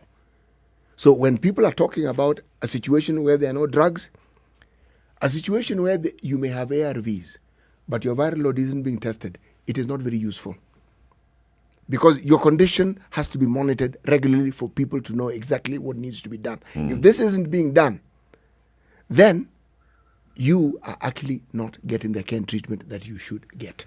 And so this is the thing, that a decision then made about how you would go forward with treatment, it's heavily dependent on a test that has been done. Yes, that viral load test has to be done. Right. So essentially, you cannot make a decision without the informed data. Actually, you can. So, you know, when you talk to people who work in this field, they tell you, so you ask them, so how are you determining treatment? And you didn't test. You know, they tell you syndromically. You know what that means? We look at you. And we just look at you and say, it could be this, that. And say, how were you last time? How are you feeling today? Now? Okay, so given what you've told us, I think this is what is likely to happen. So let's go with this one moving forward that way. Syndromically, you can look at someone and say, this person has a fever. You touch them on the cheek, on the forehead, syndromically. You're coughing. How's the chest feeling? You haven't done any tests. Now, unfortunately, with viral load, can't work. No. Cannot work. No. Now, you tell me, what happens to people who live in very remote areas for whom the choices of life, remember these discussions we had about, does someone seek health care or does someone seek basic livelihood? It's livelihood. To get the health care, you travel. To travel, there's a cost element to it. So what do you do? Now, if you're being told they're not drugs for basic ailments, for which drugs should be provided, let's leave HIV aside. How dire do you think the situation is in the country? So this is the thing, and I'm looking at Yegon and some of the comments that he's putting here. Now, from this report, right, Eric, you would think that it was in Kisumu, and then there's a shortage of drugs, and now what there's some logistical problem what we here hear with from Kisumu. the controller is that it's because of we're moving from one year to the next, one financial year to the next, so there's a little bit of a hold up there. All right. Okay, let's give you that. It is not all right. Okay, let's for the sake of this, let's give her that and say, let's say that's the situation.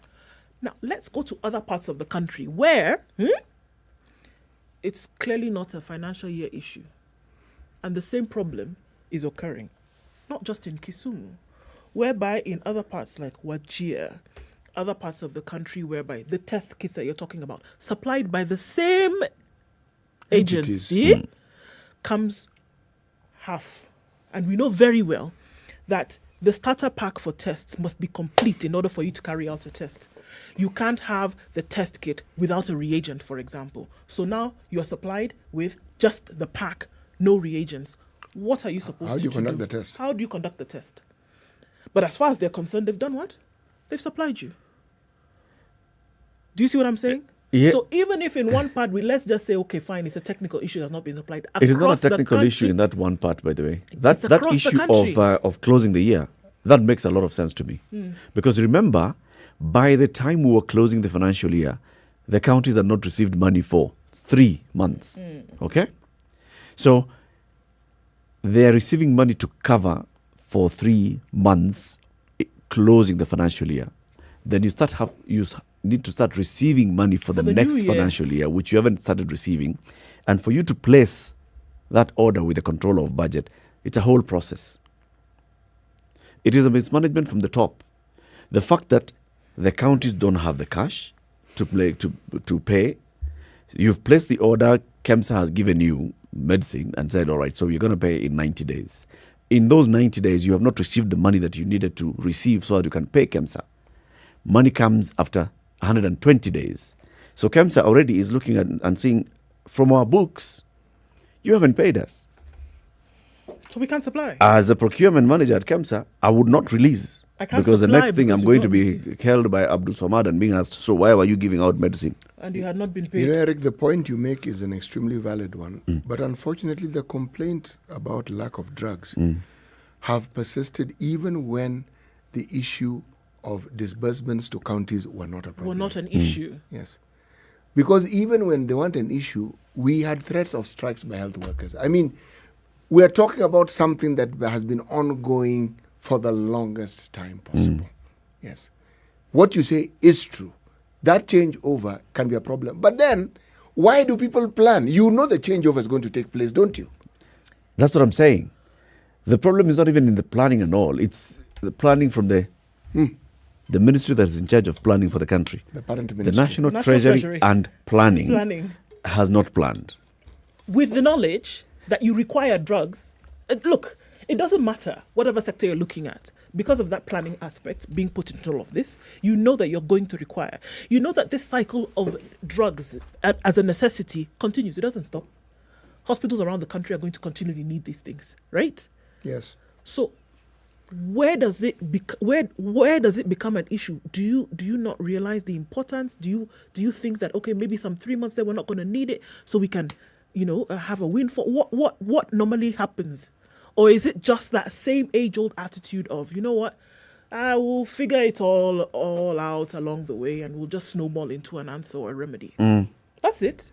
We'll figure it out. We know the year is coming to an end. We know these guys need drugs, but hey, look, we're not able to get round to it, so we'll figure it out as we go along. Don't worry, because what has she said?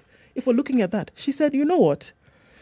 Once the procurement of drugs is approved by the control of budget, the funds have to be released from the National Treasury. Then we can place an order for drugs. So it's a process.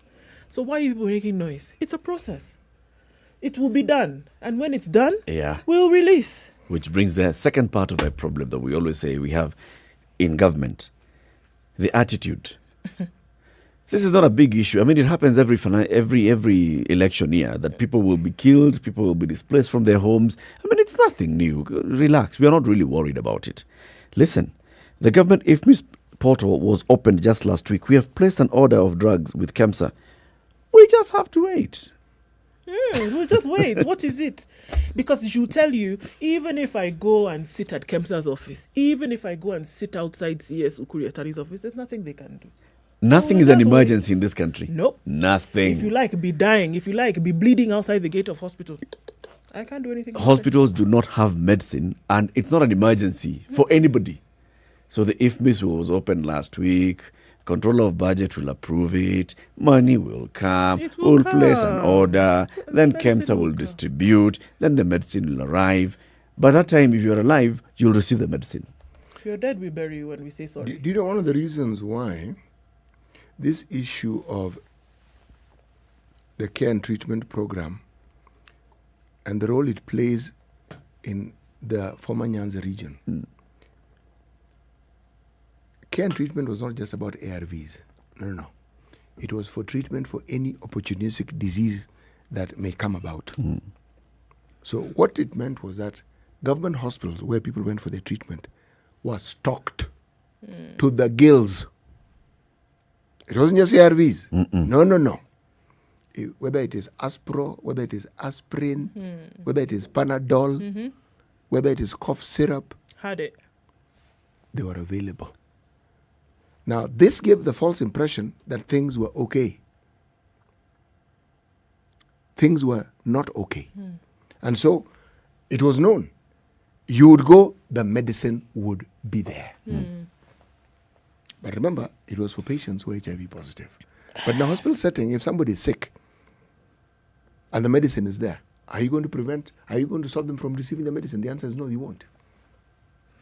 But, my issue here is that we're not talking about something that has lapsed over 30 days. We're talking about something that has lapsed over 150 days. Yes. 5 months. This has been the state of things.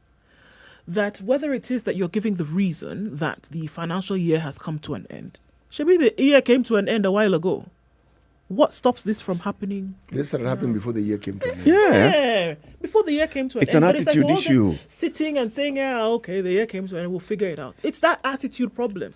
So the person who was actually giving me the story about the Loitoktok Level 4 hospital was also saying, your person has been admitted to hospital. Okay?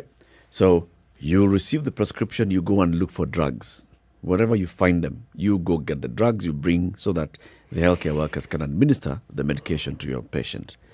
Second thing, make sure that you allocate somebody to sit with your patient throughout 24 hours around the clock, because any assistance that this person requires in this hospital, the only person who can sort you out is your person. And this is a hospital? Oh, yes. And it is staffed with personnel? Oh, yes. You need food. Food is brought and left at the corridor, so you have to go and sort out your food, bring to your patient. What do you need? Huyu anasikia uchungu sana, maybe anaweza angaliwa. Nurse, tutakuja. End of story. You must have an assistant at this hospital to sort them out. And it's a level 4 hospital? It's a level 4 hospital. It's a big hospital. It's not a new hospital. It's been there for over 40 years. And this story is not new, and it's not isolated to this particular hospital or this particular county. This is something that happens. Yegon will tell us in Wajir, these things are happening. Somebody else will tell us in other parts of the country, these things happen. No medicine, crowded hospitals. It's the order of the day. the week before last, when you had that conversation about, COVID-19 and what people are facing with COVID-19, somebody called and said they went to hospital and they were told, the healthcare workers here don't have gloves. So go and buy gloves and come back. Healthcare, universal health coverage is a big four agenda. Health is a devolved function. County government governors will come and tell you how they have really worked on health. They have improved healthcare. We have built a facility with 200 beds. We have built it with 365 beds. We have done this and the other. And then they'll tell you that they're facing shortages of essential drugs at those same facilities. And you don't hear a statement from the Council of Governors talking about this. If it was a big issue, if they thought it's a big issue, they'd have raised. Do you remember, Eric, when we had these multiple strikes by health workers? One of the issues that they raised, remember when we talked to the clinical officers, the head of the Secretary General of that organization, he said, look, part of their problem, forget the salary. They do not have the wherewithal to do their work. If you are a health provider, you don't have gloves, there are no drugs. You can't perform a simple procedure that could save someone's life. Said it makes you as a health worker, your life becomes unbearable. You know you can help this person, but you can't because the means to help them isn't provided for. You don't have. Yes. So then you actually wonder, why then do you call it a health facility? Should we not just refer to it as a death facility? So if the likelihood of coming out of that institution well is slimmer than you getting on in the next world. Yep. And yet that needn't be the case because there are all these people who are trained and who are even paid to do this work. Well, the payment, albeit delayed and all. I'm staggered, but what I find strange, and this is a perennial thing that we keep asking, is there a cure for this attitude in government? Is there a cure for the attitude in government? I mean, is there? Because we'll talk to a president of another country and ask her, how do they deal? What's the attitude? How do they deal with the attitude of the workers? Of the workers. How do they ensure that the citizens actually get the services that the government has promised they will receive? Yeah. One of the things that we'll be having a conversation with the president of Estonia is that. Good morning. 27 minutes to 8. Let's take a look at the weather and traffic. This is the Situation Room, the only way to start your day. Spice up your life. Thank you. The political class, the contestants, everybody is trying to outsteal the other. Remorse is not taught in any school.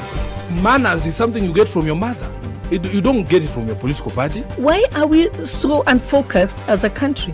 Why are we spending money and resources, yet we have real challenges in this country? This coronavirus pandemic should teach us one thing, that universal healthcare is critical. Because at this point, whether you have a medical card that covers you, it doesn't matter. It doesn't matter. This, the weather with SpiceFM. Raining in Nairobi at 14, highs of 20 and lows of 13 today. In Nakuru, 15 degrees and cloudy, highs of 23 and lows of 13. It's raining in Nyeri town as well at 13, highs of 18 and lows of 13 today. In Eldoret, it's 14 degrees and light rain, highs of 23 and lows of 13. Kisumu this morning is sunny at 19, highs of 28 and lows of 17. And in Kakamega, light rain at 19, highs of 27 and lows of 15. Let's look out into Mombasa, where it is this morning. Raining at 24, highs of 29 and lows of 23. Malindi is partly sunny at 24, highs of 29 and lows of 24 today. Out in Kampala, it's mostly cloudy at 18, highs of 27 and lows of 18. In Lagos, light rain at 25, highs of 29 and lows of 24. Johannesburg is mostly cloudy today at 10 degrees. It'll come down to a low of 7 and highs of 22. And finally, for now, in Kinshasa, it's partly cloudy at 22, highs of 35 and lows of 22.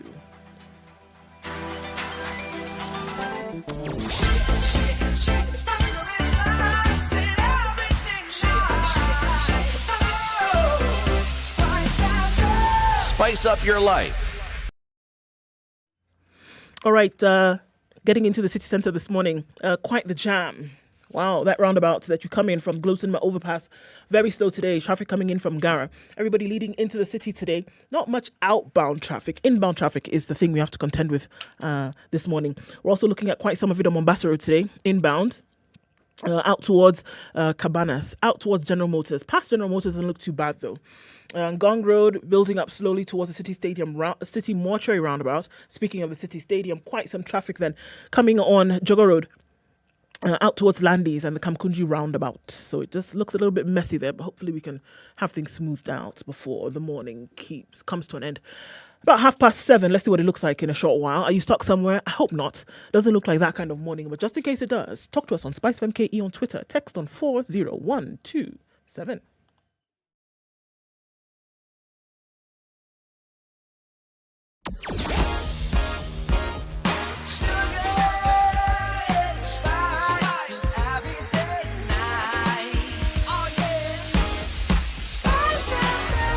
Spice up your life.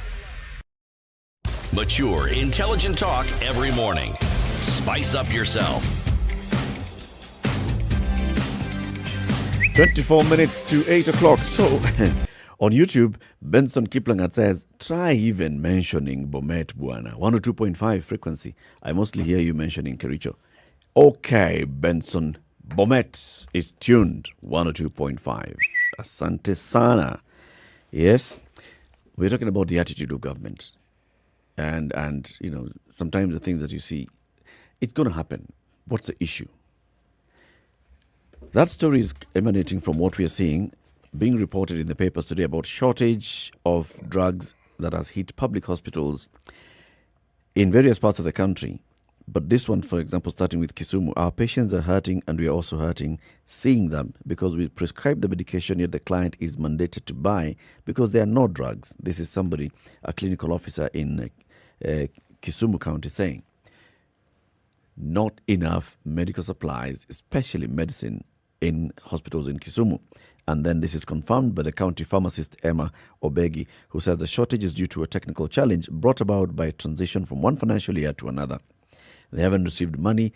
They receive money, then they have to make the application through IFMIS, and then they have to go to the controller of budgets. All this happening as KEMSA is sitting there saying, you owe us, until you clear what you owe us, we're not releasing the supplies. As all these things are happening, there are people who are going to hospital and they are not accessing the services that they should be accessing in these hospitals because medicine. You go to hospital and you're told, after you have arrived here, find a way of getting cash out of your pocket to go and buy medicine.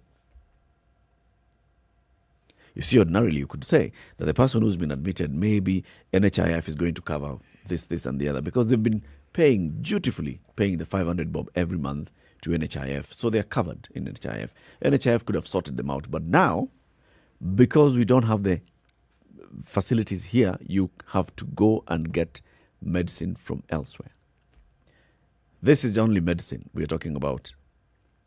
KEMSA supplies not just medicine, but also testing kits, equipment, and other equipment.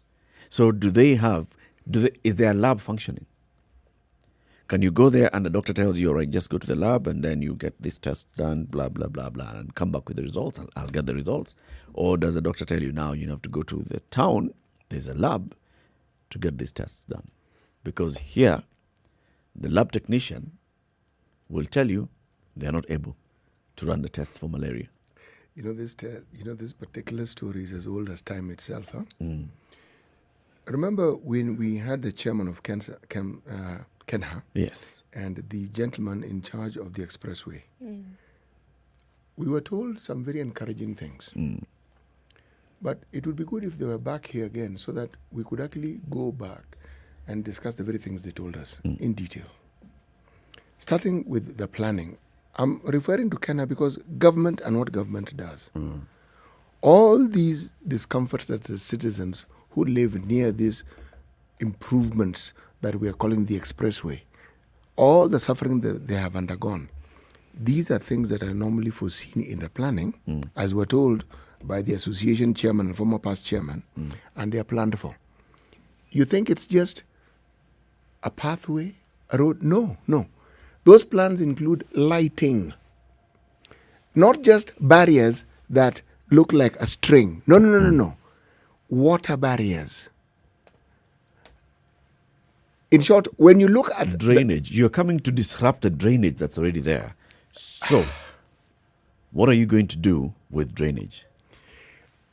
In short, the planning is such that the building of that road causes no discomfort or doesn't disrupt anything, meaning life goes on as usual. Again, government. This is the body that is charged with overseeing. Within the associations of engineers, there are very many individuals and groupings who have taken Kenha on these very same issues because they know what ought to be done. And they're asking these same questions. Why are you people not doing what you know you ought to do? And what I'm sure is on paper.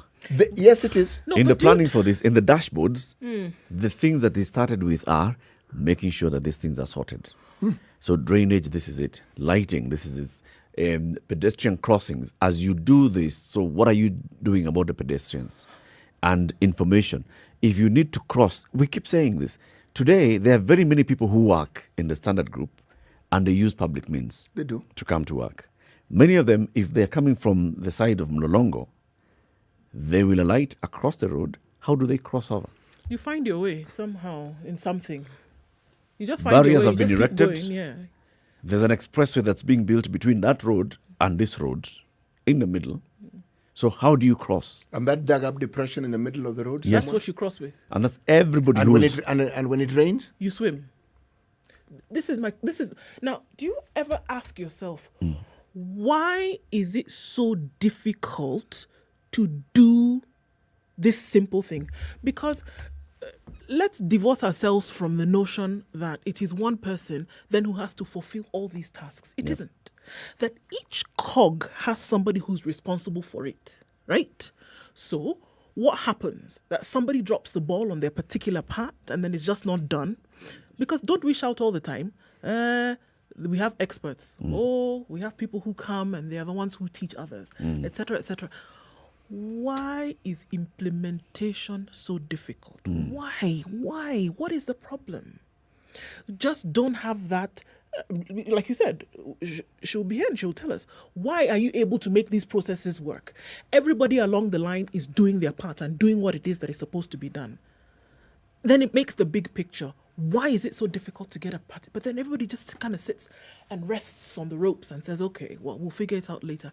How do you expect to ever have a result if you're not putting in the work? What happens? And I think until and unless we deal with that thing, what is this attitude? Because it's not for lack of expertise. No. It's not for lack of resources. It's not for lack of opportunity. So what stops us from just doing the job? We can talk about the road. We can talk about anything. Hospital. You can talk about education. Individually. Pick anything. Individually, these people are really good. You know, when we sat down with these engineers, you can actually see this is somebody who you'd like even to be your friend. You know, they're good people. The chairman, Engineer Mun, is a good person. The engineer in charge, at a personal level. And they even sound sincere. And they understand what needs to be done. They know the job. However... And then you wonder, but with all this knowledge, why is this thing not working? Not moving? Yes. I take it back all the way. It's the structure that we have. It's an attitude of this is the structure that we have. Explain and try and point fingers somewhere else and say, you know what, but it's because motorists are the ones who are overlapping. It's because this and the other. That stretch that we've talked about many times, City, the stretch between University Way Roundabout and Museum Hill, that you drive into University of Nairobi. Yes. Not smooth at all. On that series of potholes. Not and smooth. Gullies. It has never been smoothened. It's not like it was smooth and no. It was just find your way. The underbelly of your vehicle will be scratched. It doesn't matter what you do. It'll be scratched. And that's not a big issue. You come back into what we are saying now. You see, the president is hosting a meeting. People who are the experts and who have the responsibility to advise the president on what's happening in terms of food security in the country have been working. Okay? The National Drought Management Authority has been working. The people at the Ministry of Devolution and Assals have been working. The Meteorological Department has been working. They've been producing their reports. Those who were to raise alarms raised the alarm. They raised the alarm. We have these problems and they're coming. The people in the Agriculture Ministry have been working. So all of them know that this is what is happening now and this is what is likely to happen in coming days. And they even put it on paper. Now, this is what I was thinking about. So the president calls a meeting at State House. These people come, plus the leadership of the ASAL counties. They come, they sit there. You'd expect, just playing back from, what you expect is that the president is sitting here, he's chairing a meeting. He's like, all right, so guys, give me an update. What's happening in the country? Mr. President, you'll recall that we had desert locust invasion last year. Yes, I do. You recall that we even said that it is affecting vegetation. Yes, I do. You recall that around December we said that we are noticing there's failure of the short rains. Yes, I recall. You recall that earlier this year in March to May, we had a depressed long rainfall in these counties. Yes. So obviously all those things were leading up to there was going to be a drought. There was going to be food shortage. So, Mr. President, we're here to request you, sir, to declare this a national disaster. This is how much we need to deal with this. We need 8.7 billion shillings. Mr. President, you have generously allowed the Treasury to set aside 2 billion shillings to address this. Now we need to bridge the shortfall, 6.7. This is how we can get the money. Okay. If the President is presented with all these plans and he says, makes sense, I can then declare a national disaster, the next thing you expect is, so what's the plan? Mr. President, now don't actually have one. We will come back to you in 3-4 days to give you the plan. I wasn't in the meeting. That's not how it was reported. But the statement from the State House spokesperson indicates this. The actual plan of what happens will follow in due course. And we will then inform you about what we've come up with. Which means that this meeting did not discuss what is the plan. I would have assumed that when you have this meeting, you come to discuss the plan. That's what you would assume. Yeah. However. But what else are you coming to discuss? That's what you would think was coming to happen. Because if you're talking about money and allocation of it, it has to sign off from the head of government who says, this is what we want to do. This is what we have been able to find out that we are able to do at this point. 1, 2, 3. Can we go ahead? Boom. That's what that meeting should actually have done. You come out of that meeting with your boots on the ground. You're going. But now, what have we been told? In another few days. It will come in a few days. We'll tell you and these are people who've come to tell the president, as we speak right now, Mr. President, this is a national disaster. It's a national emergency because there are people who are hungry today. This is what they're telling the president. But the plan of how to roll out and make sure that people are not hungry tomorrow is not. But Eric, if the little knowledge I have of government informs me thus. Some of the most educated, knowledgeable individuals, professionals that we have in this country actually work for the government. Of Kenya? This one here, yes. Just to be sure. Yes. And they know what ought to be done. They know how it ought to be done. And even a blueprint. By the time you have a unit that deals with disaster management, there are people who outline, there are groups. There are all these plans and there are all these processes that one must follow when you have different kinds of disasters. It's a natural disaster. It is a flood. It is a fire. It is locusts. It is a drought. It is a famine. Whatever. Now, what I find puzzling is with all this expertise, with all this knowledge, why is it that whenever we have an issue, it's like we are twiddling with our thumbs? An issue arises that is not beyond the scope for which a solution can be found, and suddenly it's like the only consistent thing you seem to hear, or is that there's confusion? The problem is clear. What needs to be done is also clear. I mean, if people are hungry, Do you need to ask what you need to do? If people don't have water, do you really need to ask what it is that you need to do? And you know they need water. And if a problem occurs every single year without fail, and it isn't as though in this country, we as this country that is deprived of water and we don't have water resources, we do. I'm sorry, but there are economies who've been able to thrust themselves into first world status who have less water than Kenya. Not just less, infinitely less. Infinitely less water than Kenya. The entire Australian continent is a desert, right? Israel has very little arable land as we speak today, but are able to export some of the juiciest fruit and vegetables that then are taken around the world. Why is this? Is it because the individuals are special? Is it because they have two heads? Or they've been able to study something with a better brain capacity than everybody else? I say no. It's because they're actually saying, this information that we have, how can we take it to make it give us the best that we can for our people? You cannot tell me that you're sitting on expertise and you choose not to do anything with it. You choose not to do anything with it, and then you say, yes, we are competing on a world stage. Stop it.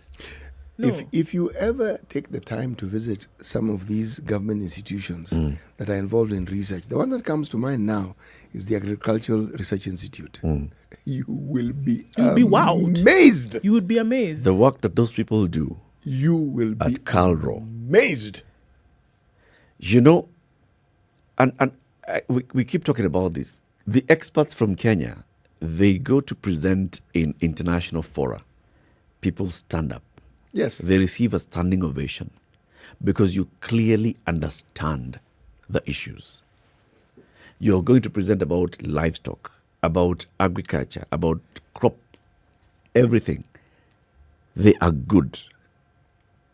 They are actually poached to go and work for those other countries and implement those things that have been said.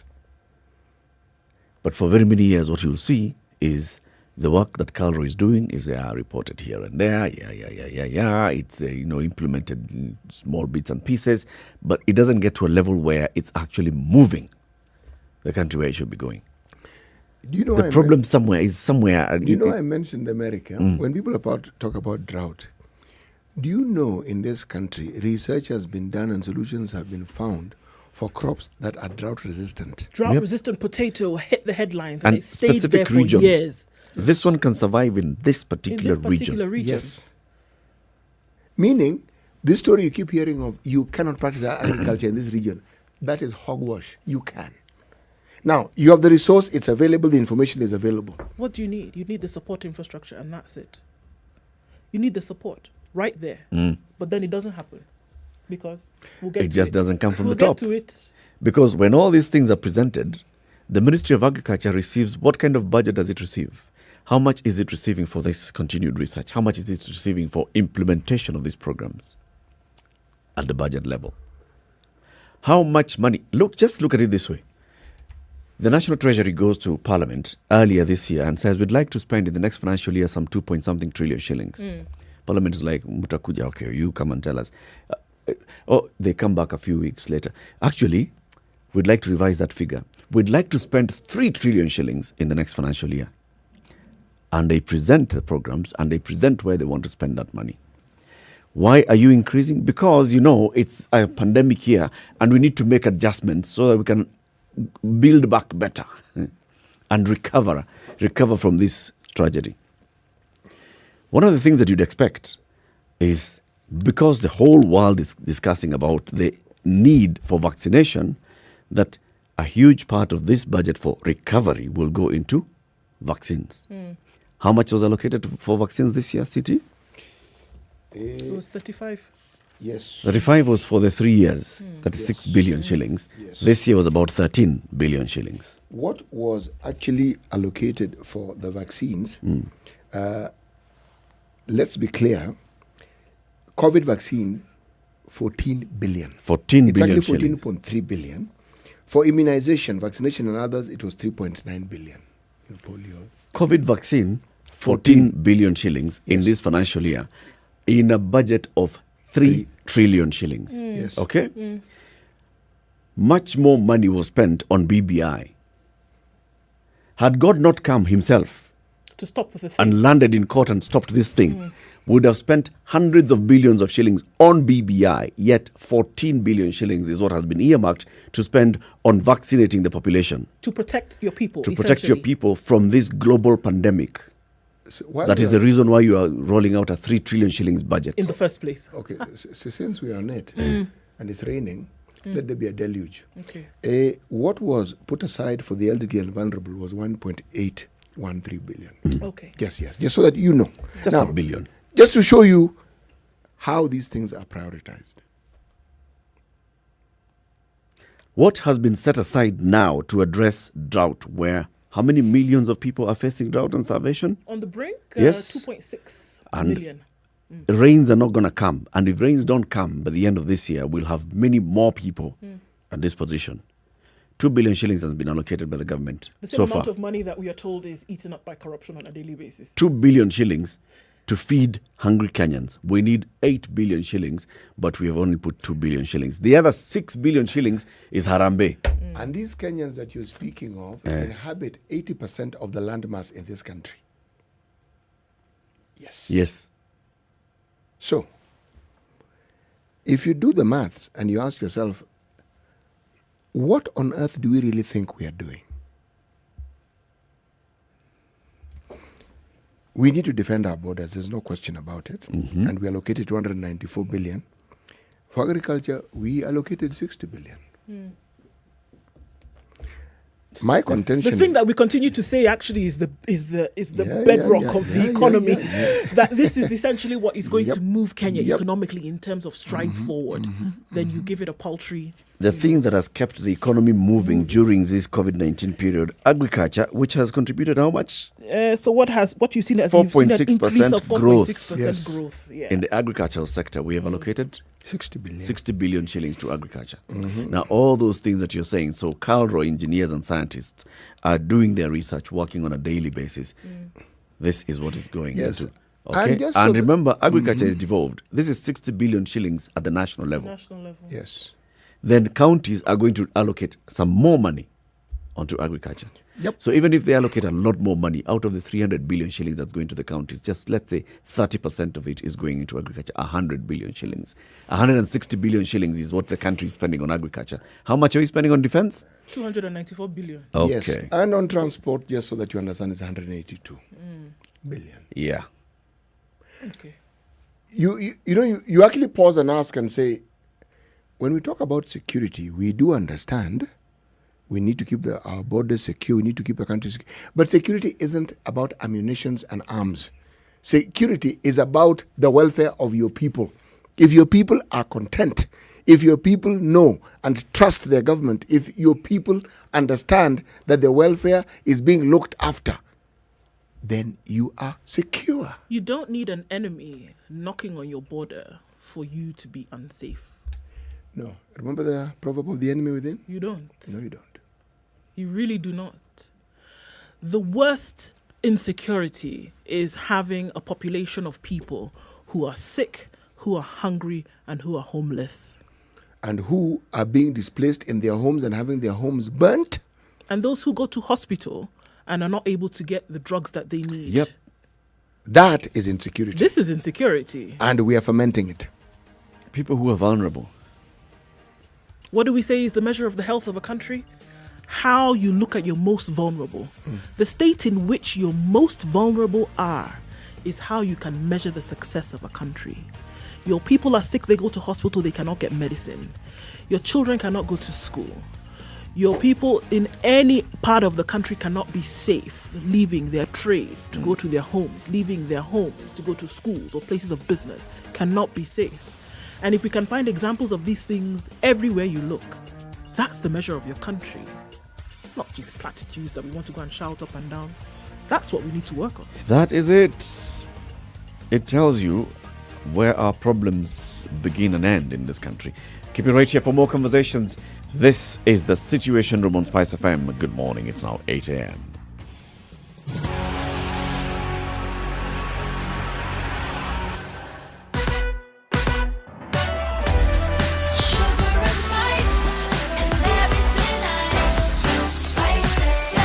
Spice up your life The latest news from around the world. 94.4 Spice FM.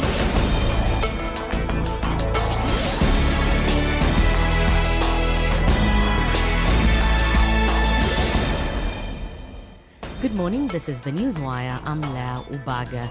Estonian President Kersti Kaljulaid will today visit the Standard Group, where she'll be hosted by SpiceFM Situation Room for Kenya's biggest conversation. The president, who is in the country on a 3-day visit yesterday, held bilateral talks with President Uhuru Kenyatta, where the two leaders promised to work together. President Kersti mentioned a few areas in the country which she said she was ready to work with the president to ensure their development. I believe we have a lot we can learn from each other.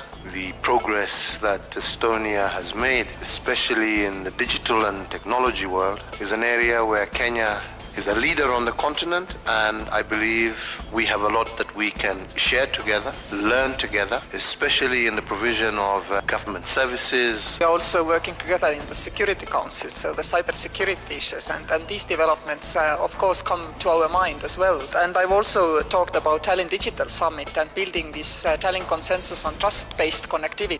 The National Treasury will today release 2 billion shillings to mitigate the effects of a drought that has ravaged 10 counties in northern parts of the country. Cabinet Secretary Ukur Yatani said the money will be wired to the Ministry of Devolution, which will be spearheading relief efforts in the affected areas. Adequate financial, material resources are going to be deployed to those regions to provide immediate relief, and as far as food is concerned, as far as water requirement is concerned, but also to go further and undertake livestock offtake. This event comes as Kenya Red Cross Secretary General Asha Mohammed says food, water and pasture for livestock are the main needs of Kenyans who are facing drought and starvation in the worst-hit counties. Mohammed further says the need for water that's available in small quantities may soon result in conflict if the government fails to assist the 2.1 million hit by the disaster. These communities, as you know, of course, are pastoralists, so which means that their mainstay, of course, is the livestock. And unfortunately, the livestock is affected. Quite a lot of deaths of livestock, but also water. And water, I would say, is going to be a big challenge in terms of for human consumption, but also for the animals. And the situation is quite bad. It's also causing sort of a congregation of people as well at some of these few water sources that are available. So the issue of conflict as well is something we need to watch, that could rise because people are fighting for little resources that are available. Nearly 740,000 workers lost their job last year as the COVID-19 pandemic hit Kenyan households hard. The 2021 economic survey released by Treasury CS Ukur Yatani revealed the extent of damage that the virus wreaked on different sectors of the country. On employment and earnings, in 2020, total employment outside small-scale agriculture and pastoral activities stood at 17.4 million, down from 18.1 million recorded in 2019. Wage employment in the private sector declined by 10% from 2,063,200 jobs in 2019 to stand at 1,856,500 jobs. Within the public sector, wage employment increased from 865,000. Kenyans agreed with the report as most of them said the economy had negatively affected them as a result of the pandemic. Toka tuanza kubeba capacity, mambo imeanza kuwa ngumu. Kwa hivyo tungeomba serikali at least iteremshe mafuta, kwa sababu sisi wengi wetu tunaenda bila kitu kwa mfuko. Sasa inakuwa shida kulipa nyumba na kusomesha watoto, juu bado sisi ni wazazi. Food is expensive. 1,000 bob cannot buy food now. Hautanunua chakula na ushibe. And nyinyi wote mu enjoy the meal. So munakula ugali na mboga at 1,000 bob. Interior CS Fred Matiang'i will today visit Laikipia County to assess the security situation and the ongoing operation in the area. This event comes as calm has returned in Olmoran and schools are set to reopen on Monday. Meanwhile, RG Hilary Mtiambai and Rift Valley Regional Coordinator George Natembea say the security operation has been successful. We have secured this place. No more bandits have gone round in the air, and no signs of any groups of bandits around. Watoto watarudi na wazazi wao ili kuanzia Monday, God willing, nataka watoto wakuwa wamerudi kwa shule. Kuna about 5 schools ambazo ziko affected. Kuna zingine wanafunga tu kwa sababu wanajua zingine zimefungwa. This comes as Narok and Kajiado County officials have called on the government to urgently address insecurity in Laikipia County. I just want to tell the government and the security agency to provide to do their job. Wa provide security kwa watu wetu na mifugo yao na mali yao. Ile watu wote juzi JSU na wengine walitoa katika makazi wa naibu wa rais, walisema kulikuwa na upungufu mahali, si wapeleke kule basi watatue shida ya Laikipia. Mali yetu ni ng'ombe, na tunasikia uchungu sana kama watu wafugaji tukiona security forces ikipiga ng'ombe risasi. Hatujaona ng'ombe ambayo iko na hatia. That's the Newswire. I'm Leah Ubaga.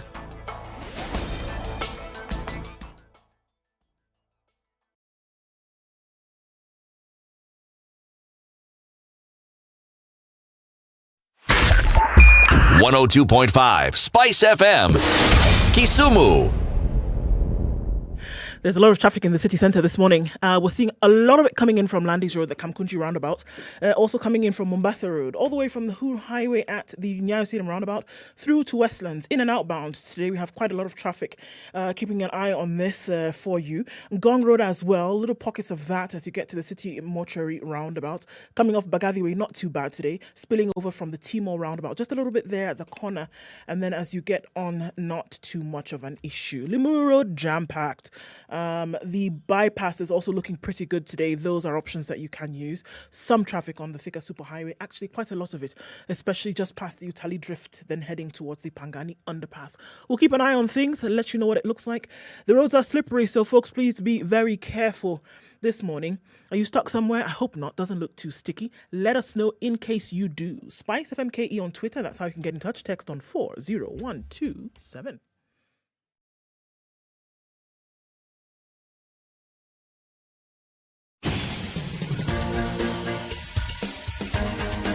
This is the Situation Room, the home of hard-hitting political commentary and penetrating insights about the state of the nation. This is a talk radio experience like no other. The Situation Room, a place for hard truths, debates, and elevated conversations. The Situation Room, witty, political, engaging, deep, controversial. In the room, we have C.T. Muga, researcher, academic, seasoned political observer, a fountain of wisdom in these politically uncertain times. Ndu Oko, Nigerian by birth, Kenyan by choice, communications expert, Pan-Africanist, a truth seeker and believer in people power, and Eric Latif, agent provocateur, the man in the chair, seasoned journalist, news hound, a man who believes in punching up, not down.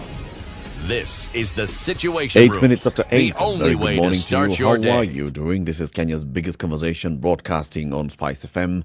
We are also live online, SpiceFM KE, YouTube, Facebook, and Twitter.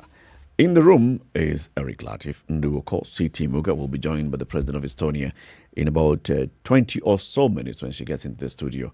We'll have a conversation with her. CT, let's begin with today's proverb. Yes, from the wonderful county of Marsabit. All right. Hukon darba alati, muyondu dirsa alati. The weak cow will blame whoever pushes it. It's fall. It falls. The push, blamed on somebody else. The weakness is not the weak cow will blame whoever pushes it. Fall. Okay. Meaning, it can't just fall. Neither can it just fall because of its weakness. But even with its weakness, it was standing strong. It was really, really, really struggling to remain upright. And then you come and you push it. Really? Really. Yeah, I'd blame you too. So, it's nothing to do with my own weakness. Yes, I was weak, In but spite of my weakness. I was weak, but I was standing. And then you came along. And had you it not been me. for your push, I would not have fallen. Yep. What were you pushing? Why did you fall? Why did you allow your weakness to put you? Why did you allow your weakness to put you in a position that would then bring about falling? When you push, it doesn't have to end up in your falling. No. You may stagger.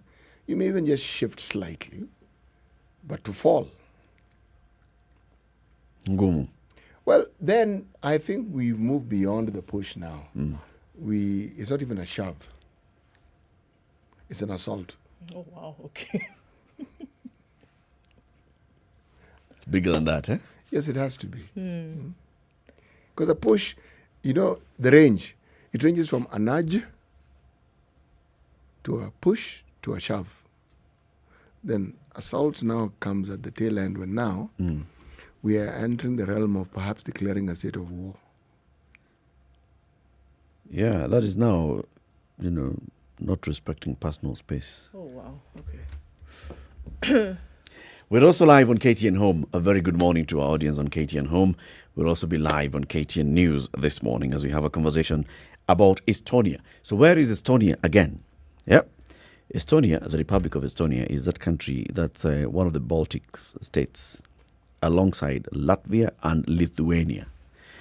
So it borders several countries. One, Finland. The other one, Sweden. Right? Mm-hmm. It's a country that has a number of islands. So its territorial Estonia consists of the mainland and 2,222 small islands on the eastern coast of the Baltic Sea, covering a total area of 45,000 square kilometers, and the land area is 43,000 square kilometers. Estonia is a unitary parliamentary democracy where the government is formed in parliament. So the head of government is the prime minister, and then the head of state is the president. And the president is who will be joining us this morning. Her name is Kersti Kaljulaid, and the prime minister is called Kaja Kallas, right? Mm-hmm. Prime Minister Kaja Kallas took office in January 2021 after the former prime minister left office because there had been allegations of corruption and all. So former prime minister left. This is one of, if not the only country right now that has a head of state and head of government being of the same gender, women. President is woman, prime minister is woman. The number of political parties in that country are a number, and they actually are not able to get any of them getting a majority. So what happens is coalitions are the ones that are forming government. It's a coalition of this, and the other party forming government. What's the population of Estonia? About 2 million people. So a country of 2 million people with a parliamentary system and a number of political parties, because no single party can actually secure a majority. But it's a good government that works. It's a government that's serving its people. Now, the history of Estonia is that it has actually gotten to a point where it's been named it's a developed country. It's a high-income, advanced economy, ranking very highly in the Human Development Index. And the move that it has made on digitization of government services has actually made it one of the best countries in the world when it comes to digitization. They have built a digital society, and it has been, a progressive move to get to where they are. When we say a digital society, what we're saying is that 99% of government services are all online. You want services from the government, you just log on, you access. How do we do that? 99% of the population, the adult population of Estonia, have an ID and an electronic ID. So you actually log on with your ID and you access the services, and it's your electronic ID that you're using to get all those services. Right. And the way in which all of this started, you're looking at it today in 2021 and saying, okay, this is really great in terms of how they've been able to do this. But this was something that started with processes whereby they had really difficult or tumultuous political times in the 90s. And so they got onto a process of sorting this out, whereby they had systematic operations in how they were going to do this, and realizing as far back as 1994, where they had what they call the first draft of the Principles of Estonian Information Policy. And that was to say, look, we realize that the times have been turbulent politically. So we've established that IT, information technology, was essential to solving the challenges of a failing society. That was one of the things they saw. Identify the problem. Now, they said, what does this mean? That we will then earmark funding from the national government to make sure that we can fuel this. And that was when they drafted it. And they went on 2 years later to launch what they call the Tiger Leap Initiative. And they said, you know what? We can catch up to the rest of the world. And so what we are going to do is to create a blueprint of how we're going to do this. And they realized the one way to get us there is information technology. And they went with it full throttle. They didn't stop. Every 2 years, they lived out this plan. And they said, this is the plan, interesting word, this is the plan, and we're actually going to follow and implement. So it's nice to see in 2021 that they've been able to get to this point where they can be called the most digitized society on the planet. But it was not just an abracadabra moment. They put in the work, they had a plan, they implemented these things, and that's why they're called what they're called today. When one looks at the country and you look at the history, the tumultuous history, and the number of countries that have ruled over Estonia, going back into history, whether it is the Swedes, whether it's the Germans, whether it's the Russian Empire, whether it's the Soviets. You talk about a country that got its independence after all those turmoils in 1918. Then in the 20th century again, you're talking about 1981.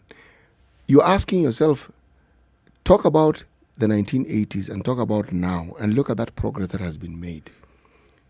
You cannot fail to understand that there's a certain level of determination that this country has, the country men and women, to ensuring that their sovereignty is actually not just protected, but that it is maintained. Remember, this country, 68% of the population is Estonian. 24% are Russians. 2% are Ukrainians, 0.8 are Belarusians, 0.6 Finns, and 3.4 others. Yes, it is their country, but when you look at the levels of development against a background of occupations, against a background of a scattering of their people with every occupation, and what they have done in that period of time, I think it speaks of determinations that one rarely sees. Absolutely. But CT, it was clearly coming from a place whereby where they had been before, it was almost as though it was a national oath that they were never going to allow themselves to go back there. Yes. So every act that they made, every implementation that was established thereafter was with that in mind, that, this is what we're running away from. In as much as, they had this declaration that they wanted to catch up with the West, it was a repetitive declaration that we are never going to go back to where we were before. So when we talk about China's 5-year plans, this was their 2-year implementation of things over and over. See it from end to end, with that determination that we will not be in a place where, number one, the livelihoods of our people are compromised over and over again, that we will then be able to contend on a global base, on a global platform, on a global level, but we will not allow ourselves to go back to that tumult of the past. That was what allowed them to continue to implement some of these things that we see and that we can glorify today. When you have a population of barely 1.5 million people, you aren't that many, because there are very many cities in the world that have a population that's bigger than that. But then, it isn't the only country that has such a small population and has done wonders with it. If you're looking at a blueprint of what can be done within what space of time, I think this country provides a very, very good blueprint of what can be done with determination within a certain space of time and what can actually be achieved. Because how do you move to the point where the entire planet recognizes you as being number one? But of interest, the one area where the digitalization, yes, works, but is not 100% is in matters pertaining to land, I believe, and the other, marriage. I mean, you can't touch a button and get married. You can't touch a button and acquire land. Your physical presence is required, but things like banking, apart from the time when you probably open an account and you actually have to be there physically, everything else thereafter, digital. I was thinking as a layman and as a Kenyan, and I'm thinking that a country of this nature, it means that every part of the country, there's Wi-Fi. Now, I'm thinking as a Kenyan. Okay. Yes. Meaning, it doesn't matter where I go, Wi-Fi is available. and I can be online. It's a policy of the government that having internet access is a basic need. Now look at that, a basic need. That you must have access to. If 99% of the services that you need to get to the government, you have to go online, then that means that they have to provide you with the tools for it, and that is internet access. You know, the beauty is they have to, and they actually provide. end up providing. Just going through even that chronology of how they got here, and from the point where they decided in 1994, let's create this draft. 5 years later, it's ratified by Parliament, but they are still going on and saying we shall implement this and the other. How far had you taken us? I think. All right. So we're just at 1996, whereby, imagine, all this had happened, and at 1996, they had their first e-banking service. 96, the first e-banking service. Just the other day. Yeah, which allowed that online banking solutions would be provided. The challenge was that low population density meant that there was a high cost. So what did they do? Dealt with this by providing high quality e-banking services so that you could encourage everybody to be online and embrace government solutions and later use an EID. 2000, let's jump to that year. Now you started having things like e-cabinet meetings. The entire cabinet did not have to meet face-to-face. So you can imagine in times of COVID-19 where people are scrambling to have e-meetings. There was no hitch. At that point, they were like, hold on a minute. We've been doing this for the last 20 years. No big deal. And according to them, according to their government, they're bragging that cabinet meetings in Estonia have been cut from 4 to 5 hours to 30 minutes. Cabinet meeting. Cabinet meeting, 30 minutes. You're done. There's no story of being stuck in traffic here. No. In the same 2000, e-tax board, so what we've been encouraging people to do, they were trying to say that now declaring taxes takes, guess, how many minutes online? 3 minutes online. Declare your taxes. And guess what? 98% of the population declares their taxes online. Electronically. Again, percentage again? 98% of people declare their income electronically. This was a marker that they put in the year 2000. The same 2000, they had something which they called M-parking. This meant that 95% of parking fees were paid via the mobile phone. This was in the year 2000. And their solution has been adopted by what? Countries in other parts of the world. Are we looking at other years? 2001, what they had they called the X Road. It became the backbone of Estonia. It allowed the nation's public and private sector information systems to link and operate in harmony. So it didn't matter. Private, public were basically on the same skeleton and were making sure that access to information and online services was 24 hours a day, 7 days a week. Nothing like today's a public holiday and we're in the weekend, so let's wait until Monday. No, that didn't happen. 2005, you're going to like this. They introduced i-voting. The effect was that 1/3 of the votes in parliamentary elections were cast online, and that votes could be cast from 110 countries around the world, making the system so secure that it didn't matter where you were. You would then be able to vote in the country's presidential and parliamentary elections. It goes on and on and on. The years, 2007, cybersecurity, 2008, blockchain technology, 2008, again, the electronic health record, what created a comprehensive command for each patient, reducing bureaucracy and giving access to time-critical information in emergency situations. Touch of a button and all your information available. The country of Estonia. All right, the world's most advanced digital society. The president of Estonia, Kersti Kaljulaid, will be joining us in the Situation Room in coming minutes. We are live on KTN Home, KTN News, SpiceFM, and online. It's 24 minutes after 8. Keep it right here. Let's take a quick break. We'll be back shortly. This is the Situation Room, the only way to start your day. Spice up your life. You know, when you see someone being jailed, a governor or two or someone who stole, then people will fear. Because our problem is not the borrowing, it's the stealing. We've become actually a nation of thieves. The only thing we lack is an opportunity to steal. The guys who quote the Bible and say, I'm a Christian and all that, and you know they're thieves. Return what you have stolen 4 times. If you know that you have property or anything that you have stolen, just return and say, My God does not allow me to hold stolen things. We are also a reflection of you, because you elect us. You know, we don't get into our office by ourselves. We are a reflection of the people who elect us. We don't want to go to the streets. We have a constitution that enables us, assert our will. When the legislators are now being taken as hostage by the executive for whatever reason, we are now bound by what they want us to do. This is just outside the realms of reality. We have impunity written into the DNA of our political class. How old were you when you learned that Jeshi Lokop is Jeshi la Wokovu? I can't say it very well. Well, And everyone knows. Okay. This is Spice FM. Spice up your life. The rains The continue in weather Nairobi this with morning at Spice- 15, highs of 20 and lows of 13 today. Nakuru, cloudy at 15. We'll see lows of 13 and highs of 23. It's raining in Nyeri at 13. That'll be the low for today, going to highs of 18. Looking into Eldoret, mostly cloudy at 15, highs of 23 and lows of 13. Kisumu this morning is cloudy, highs of 28 and lows of 17.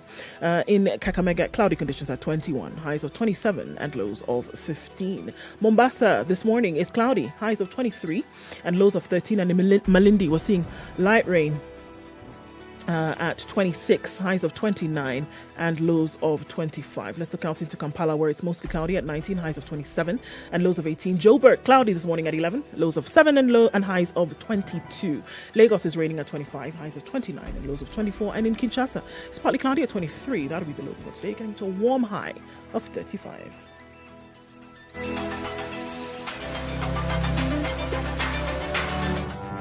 Forgiveness is always conditional. Even before God, there's nothing like unconditional forgiveness. Government doesn't pay you pension until you retire. In fact, they have no money for you. The day you retire, they look for it. This country is punishing many young people. These young people are more susceptible to be deceived, to be taken advantage of, and they're more susceptible to be bought off. Let us also talk about where we want our country to go. You know, we are a population of very young people. We're in a state of capture. The judiciary is under duress. Parliament is in the pocket of the executive. You don't sit and wait for the regime to topple itself. It will never do so. By the way, let me tell you, these guys are so persuasive. I'm telling you, they can persuade you to sell your grandmother. I'm telling you, they can sell sand in the desert. Ceci, has anybody on this program said to you as a guest, saying, "Oh, shut up, we don't want to be told what to do"? Has you ever that kind of? Has anybody been Listen, I will not listen. A bit of advice, because you're working on the premise that we should all pay heed to these proverbs. It's a very suspect notion. This is the Situation Room, the only way to start your day. All right, into the city centre is where all roads lead this morning, whether we're looking at Langata Road or Mombasa Road, coming off of Landis at the Kamkunji roundabout. Traffic going in that direction. It is Friday, so we're seeing a lot of traffic headed out west. Waiaki Way outbound, going then towards Naivasha, Nakuru, but nothing sticky right now. We're likely to see a build-up of that during the day. Inbound from Mombasa Road also, that continues to pile up. Speaking of Mombasa, not too much of an issue there this morning. Don't forget, KFS is serving you with 3 ferries this morning, and you can't pay cash. Use your *712# to take care of your ferry toll. All right, Jogo Road also is jam-packed this morning, feeding off into Landis. We're watching out for that. Langata Road is a mess. The bypass is looking pretty good, though. SpiceFM KE on Twitter. Text on 40127. Let's keep things moving this Friday. Spice FM, Nakuru.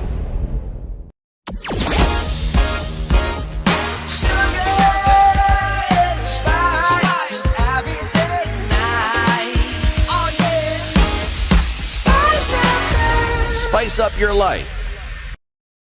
Mature, intelligent talk every morning. Spice up yourself.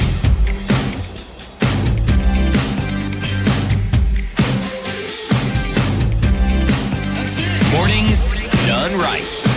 94.4 Spice FM, It's 8:30. Nairobi. This is Kenya's biggest conversation, the Situation Room. In the room is Eric Latif. Nduoko, CT Muga, will be joined by the President of Estonia, Her Excellency Kersti Kaljulaid, shortly as we continue the conversation about how Estonia got to be the world's most advanced digital society. And this is just not a tag that they've given themselves. This is a tag that has been given to them by others. Because of the kind of advancement, that technological advancement that they have in that country, this is one of the countries that has, is said to have the highest number of startups in the world. You're thinking, coming up, innovative, technological companies, they are in Estonia. The ones that have crossed the $1 billion mark, they are in Estonia. Some of those that are known globally, like Skype, before it was bought by Safaricom, by Microsoft, it was actually started in Estonia. And many others that are even in the country. Something that Kenyans may find interesting. You know how when we look at Kenya, we talk about religion, and you're told 80-something% Christian. Well, in Estonia, 64.8% of them are recorded to have no religion. Christianity, 30%. Orthodoxy, around 19%. Lutheranism, for Christianity, 12%. Others, 2%. So, 65%. No religion. No religion. Yes. It was one of the last countries in Europe to actually move from what was referred to then as paganism to Christianity. So that is how they view their life. Meaning, it's a fairly secular state. Yeah. Yes. Doesn't mean it doesn't have religion. It's just secular. Some might argue that then they don't have to deal with a lot of the drama that comes in with mixing religion with the affairs of state, and they can just get on with their work and get it done. Are you saying that God is a distraction? I know, I didn't say that. I just said they can get their work done. Can I tell you something else that was quite interesting as I saw this? Just looking at matters of health and coming off of that discussion that we had earlier on. They've been able to digitize their health system. In 2010, they came up with something called the e-prescription. That meant, how about another 99%? 99% of medical prescriptions in the country, whether public or private, are online. Right? So this prescription that you're saying, you went to hospital and they said we don't have the medicine, they give you the prescription, then you have to cut yourself somewhere else to find it. No. Online, it's done. And you can actually get the refills done without appointments. So online you go and say, I previously had this medicine before, I need a refill. It's done online, it's checked, it's done. You don't have to leave your home, you don't have to leave wherever it is that you are to have this done. This was in 2010, and this was applied throughout the entire country. For that to be done. All right. Something else that might interest you. Roads. The road administration's e-portal.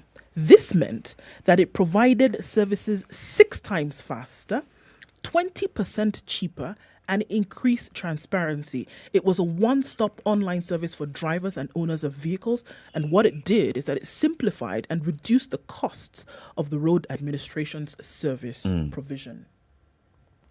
As we're saying all these things, by the way, I'm just looking back at our own country, okay? And I'm saying, well, if we could harmonize all our thinking and our planning, we're already implementing a lot of these things. We have the e-citizen, from which you can get all these services. You can get access to services. TIMS, NTSA. NTSA services are digitized. If you want to buy, sell, transfer ownership of a motor vehicle, you just go online. If you want to apply for or renew a driving license, you want to apply for a new driving license, you just go online. With KRA, you want to file your returns, you go online. In fact, now the requirement is just go online and file your returns. KRA could sit today and boast and say, all the taxpayers file their returns online because that's what they tell them to do. 30th of June every year, file your returns online. So we already have a system like that.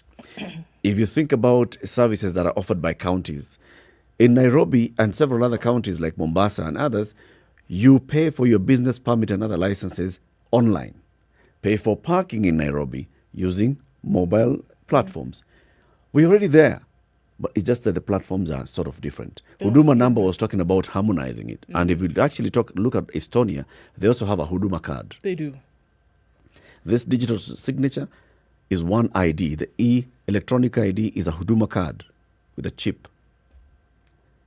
But we just it starts, it stops, it starts, it doesn't move. We don't know whether this is being spearheaded by which agency.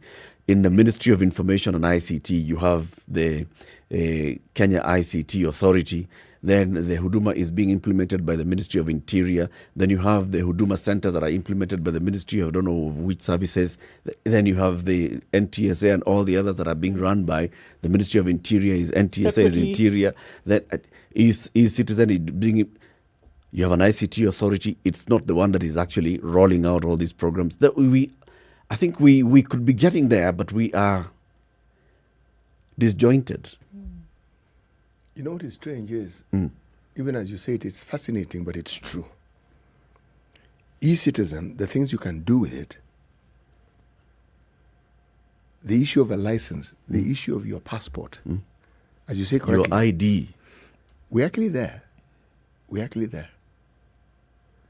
The harmonization process is the one, that click of that button or the push of that button, that is what hasn't happened. Yeah. Now imagine if it happened. If we just consolidated all these things that we're talking about, in 5 years' time, the stadium, in 5 years' time, not the Cameroon Stadium, in 5 years' time, we can become digitized. This is true.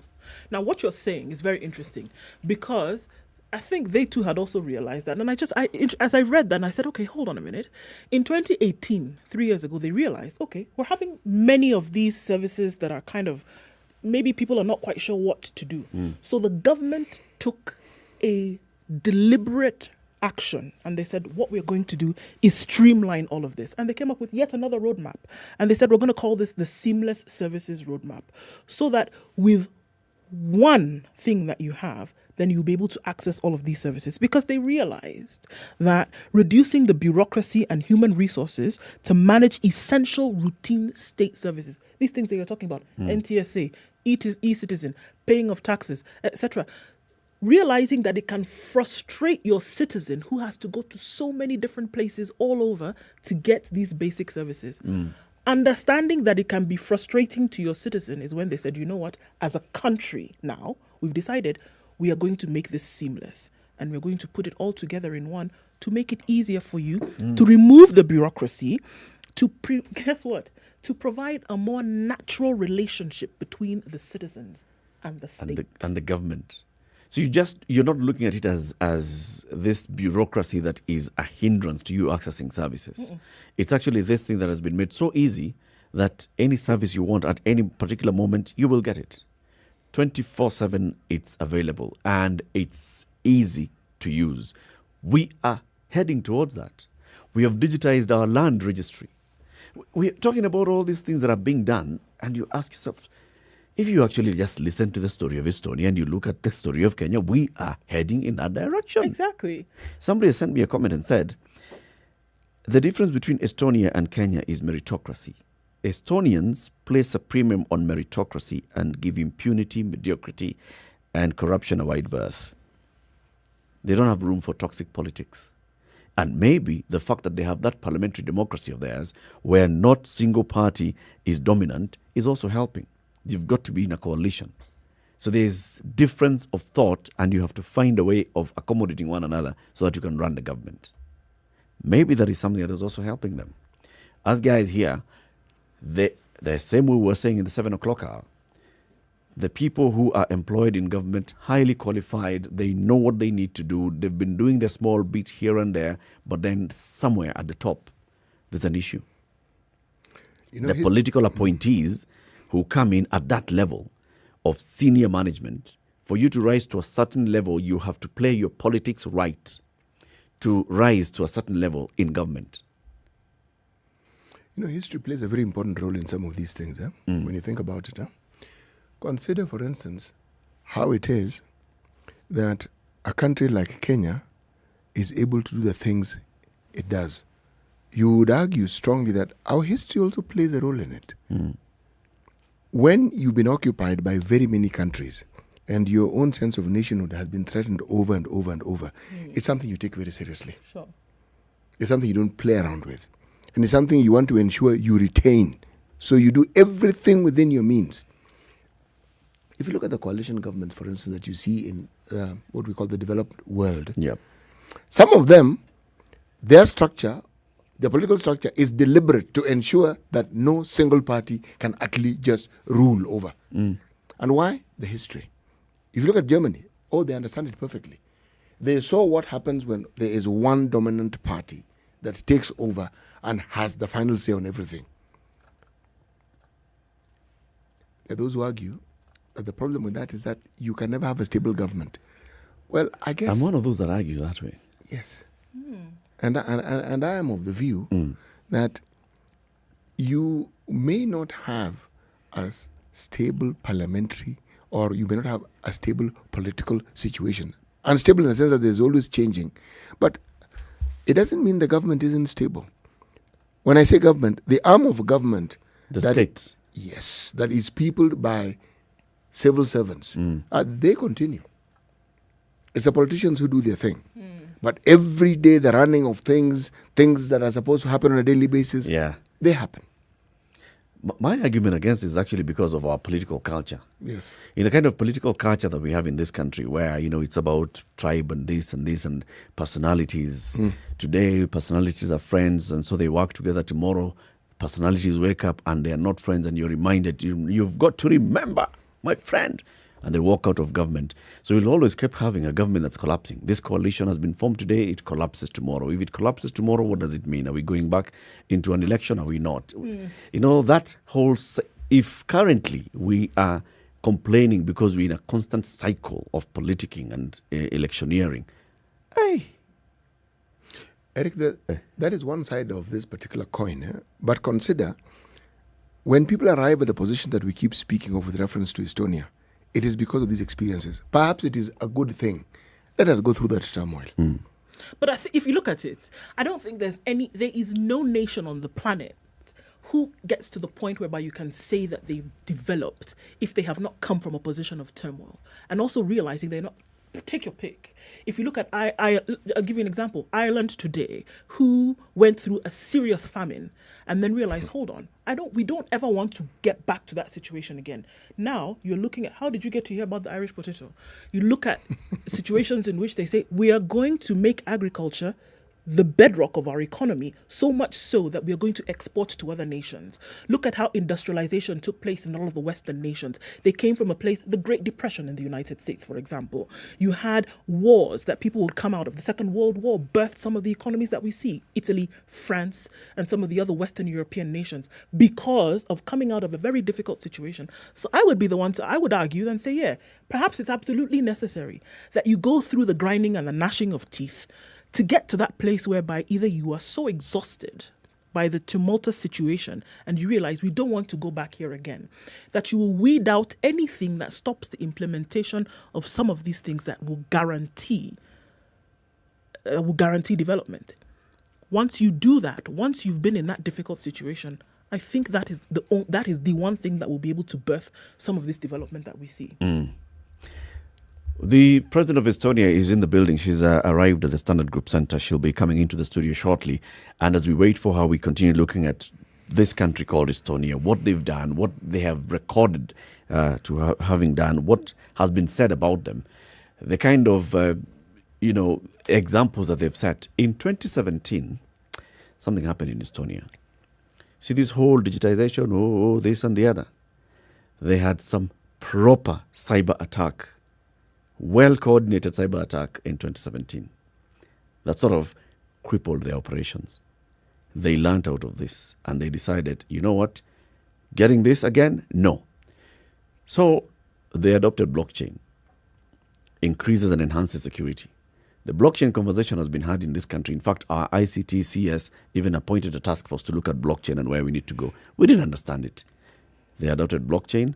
The other things that they've done is also deciding that they are going to have backup systems outside of the country. So all the data, that's government data that is with the Estonian government, is also domiciled somewhere else in servers outside the country. Bring this down, there's a backup somewhere else. Citizens' information is secure. And that's a big deal. We talk about our data security in the country. We now have somebody who's in charge of data in this country and security of our data in the country. Moving towards those steps of securing our data and making people feel, the information that I've given the government is safe information. It shall not land in the wrong hands at any point. Eric, as you say it, look at the vibrancy of, say, the media in this country. Yeah. Look at the history.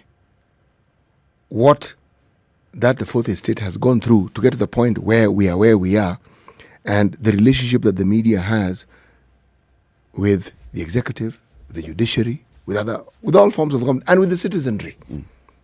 It's an evolutionary process that was birthed out of some difficulties, some very serious difficulties over time. Yes. So, in essence, it seems to be something that human beings need to go through.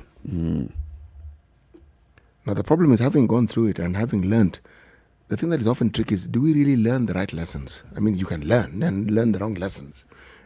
And when you've learned the lessons... do you want to forget? Because yes. Also, I think there's that tendency of, you go through an experience and what you want to do is forget that experience. You want to move away from it as quickly and as... Let us not talk about the post-election violence of 2000. Why would you want to bring that devil back up? And no. Let us never, ever discuss 2007 in this country, okay?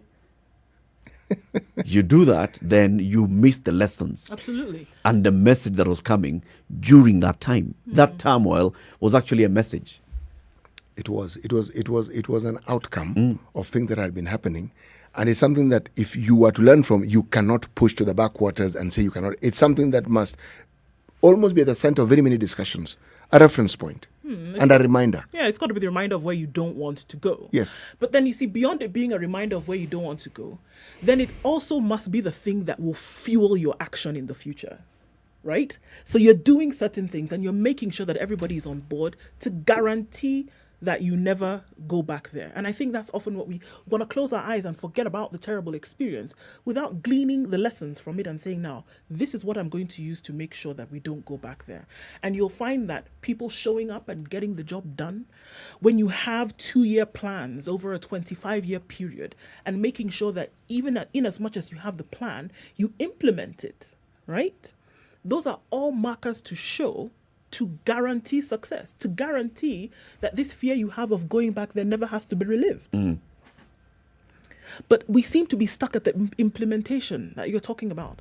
To be able to bring about that congruence between all these things that we want to be able to do and streamline them, the implementation seems to be the bottleneck. And I think that they are basic, if not important, lessons that then must be learned when you see examples of those being presented, As we hear the lessons that we are going to be hearing from the President of Estonia, Kersti Kaljulaid, she's in the Standard Group. She'll be joining us in the studio shortly. In just a couple of minutes, she'll be here with us. As you listen to those lessons, just sit back and ask yourself, do we have that capacity in this country to get there? And you will see that, yes, in fact, we are already on the path. As Kenya, we are already on the path. We are already on the path to digitization. This is the world's most advanced digital society. 99% of all government services in Estonia are conducted online. About 99% of the adult population in Estonia has an online signature, an ID, and they're able then to do all this work online.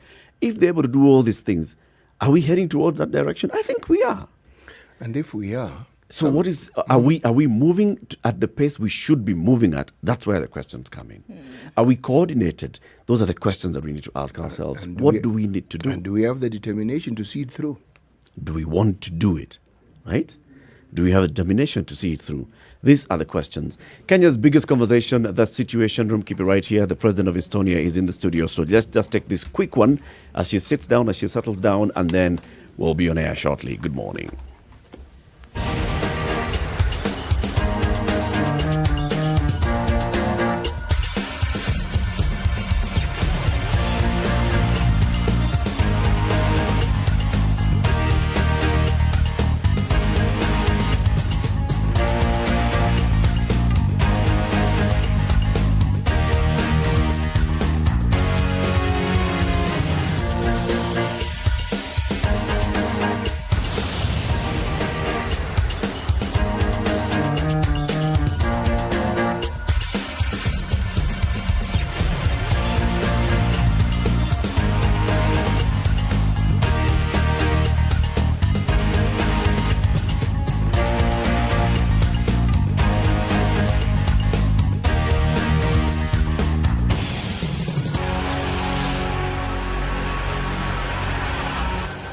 This is the Situation Room, the only way to start your day. Spice up your life.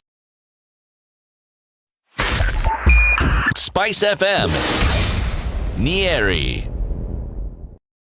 Mature, intelligent talk every morning. Spice up yourself.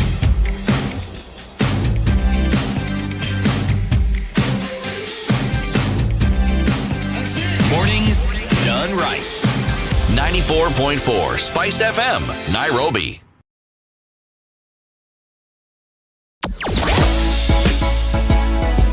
Sugar and spice and everything nice. Spice and Kenya's biggest conversation at 10 Spice minutes up to your 9. life. This is the Situation Room on Spice FM, on KTN Home, on KTN News as well. In the studio with you, as always, every weekday morning is Eric Latif, Ndu Oko, CT Muga. And now we're joined in the studio by Her Excellency Kirsty Kaljulaid, the President of Estonia, the world's most advanced digital society. Good morning. Good morning, Kenya. It's good to have you in the studio. Welcome to the Situation Room. This is where we have Kenya's biggest conversations. And we're glad that you have joined us to have this conversation with us. How do you say good hello in Estonian? I am going to assassinate the language completely, but Your Excellency, bear with me. I wrote it down, and I hope I can read it correctly. Kuidas sul läheb? Thank you, Karibu sana. It goes really well. Kuidas sul läheb? I think you have used this Google Translate and an audio version. Yes, I actually listened to that Google Translator Exactly. A number of times. Yes, because I can recognize the intonation of Google Estonian. Oh. But it was good, very natural. Thank you. So how would you say it? Exactly the same way. Kuidas sul läheb? But I would say kuidas sul läheb? Oh, kuidas sul läheb? Quicker. Yes. Okay. But thank you for having me, and I see Kenya is doing great, and I really believe that we can do good things together. You started from our digital prowess, and I believe that this country has so much potential to leapfrog with the help of technologies. Indeed. We shall be getting to that conversation, and you'll tell us how you got to where you are right now as a country.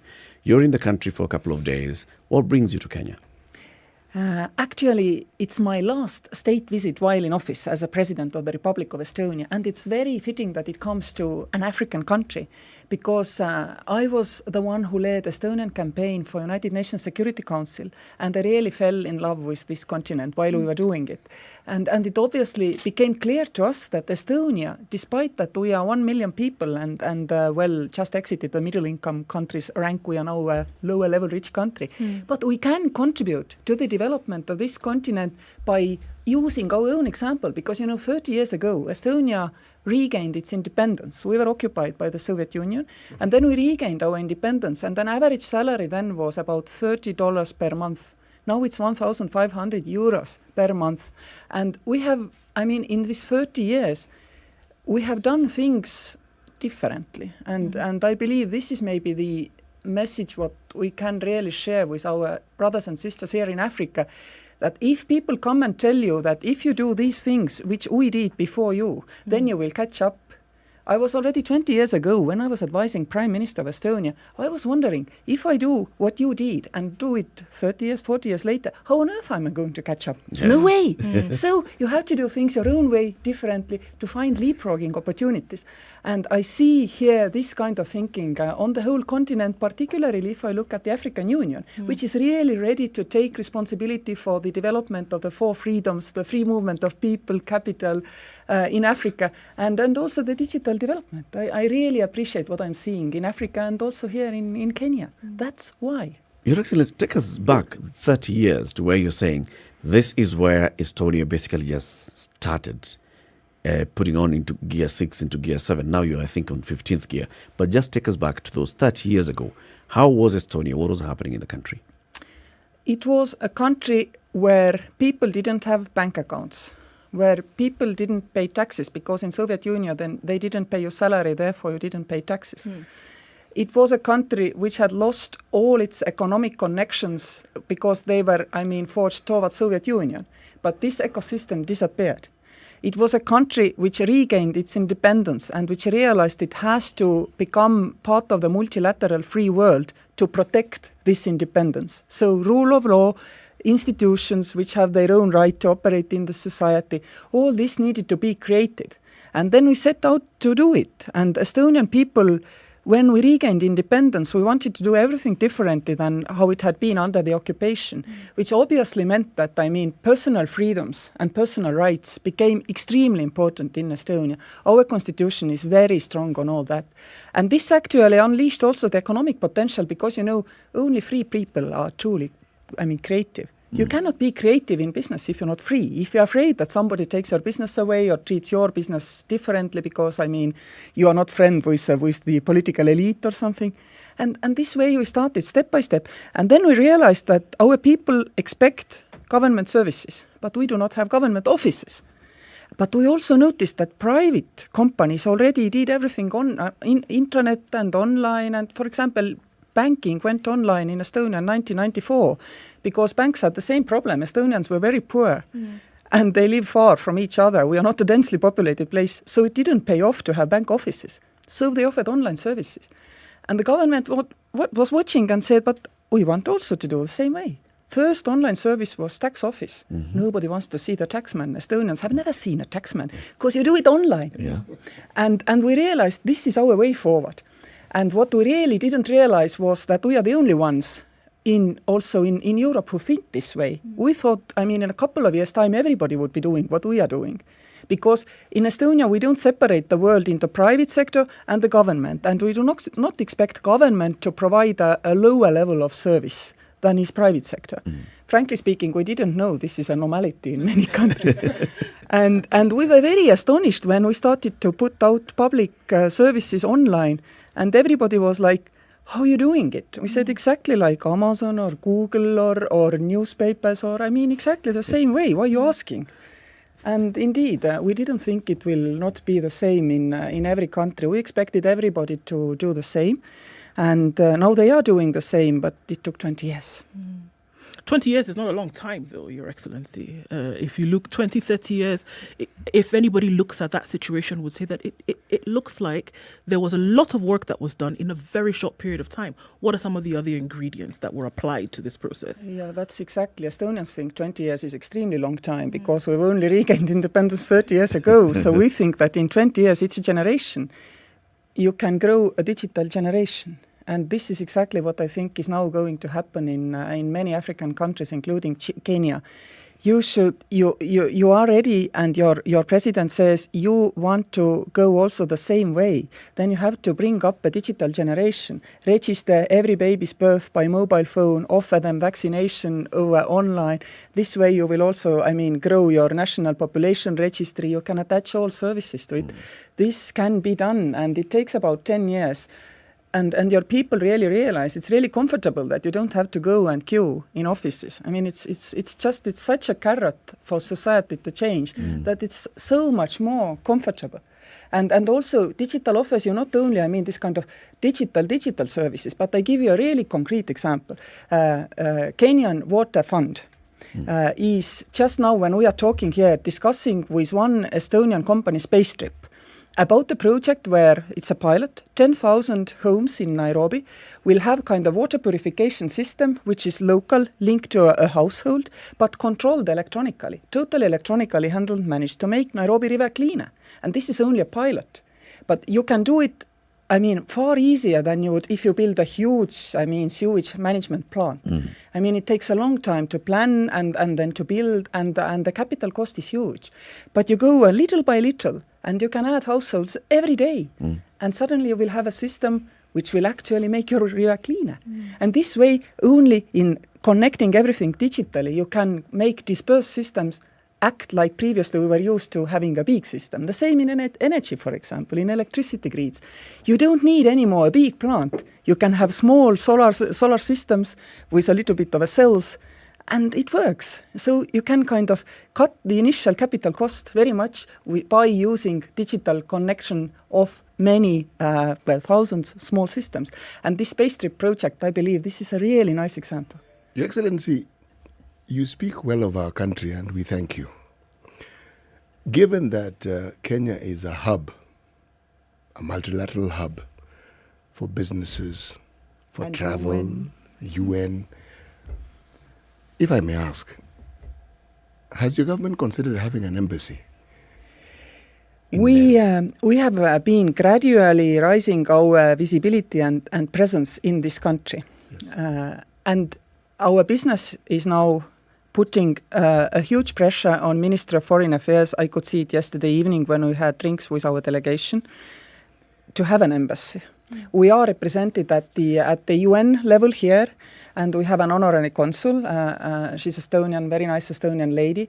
But of course, they do a lot of things like Estonians always do. You don't have an ambassador, but you have a couple of people in the town, so of course they act as if they were ambassadors. Right. This is simply an Estonian way of moving things.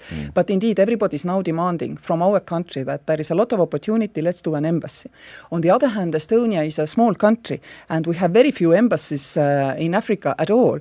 But you know, when we were doing our Security Council campaign, many people asked me that, why don't you establish embassies while you're campaigning? And I said, look, we have about maybe €1 million which we can annually spend in development programs, on this continent. Do you want me to establish a couple of houses with 4 limousines and 6 gentlemen? Or you want me to dedicate all these resources, let's say, for Smart Africa, standardization? And everybody said the second.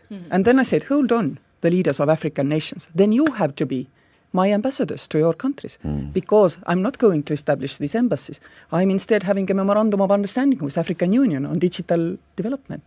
So you see, we can do things differently, and I'm quite sure that this kind of 21st century diplomacy works very well for small mobile countries. But indeed, our business today is putting a pressure to have an embassy here. Good. Now, we talk about the plans that you had as a government. 20 years, there was a blueprint that was rolled out. There have been changes in government in Estonia over the 20 years, but the same fidelity to that blueprint has remained. What is it about the people of Estonia that has made them remain true to that plan, even as they keep changing politically? Because the results were imminent. First, for example, we took papers away from government meeting, and government started to use computerized system. And it paid back in 3 months by really getting many positive reviews in Western newspapers. And we didn't have to buy advertisements, Estonia positively transforming or something. People were everywhere writing about this government without papers. We were frankly astonished because, as I said, every bank was operating this way by that time. But we realized it paid off. And we used this argument when we were deciding to do the digital ID, because Minister of Finance, of course, was very much against, because we couldn't demonstrate for them where's the return on this investment. We couldn't imagine, what will happen. But we managed to convince them by demonstrating that, the government system already had paid itself back. So definitely there will be benefits. And we then decided.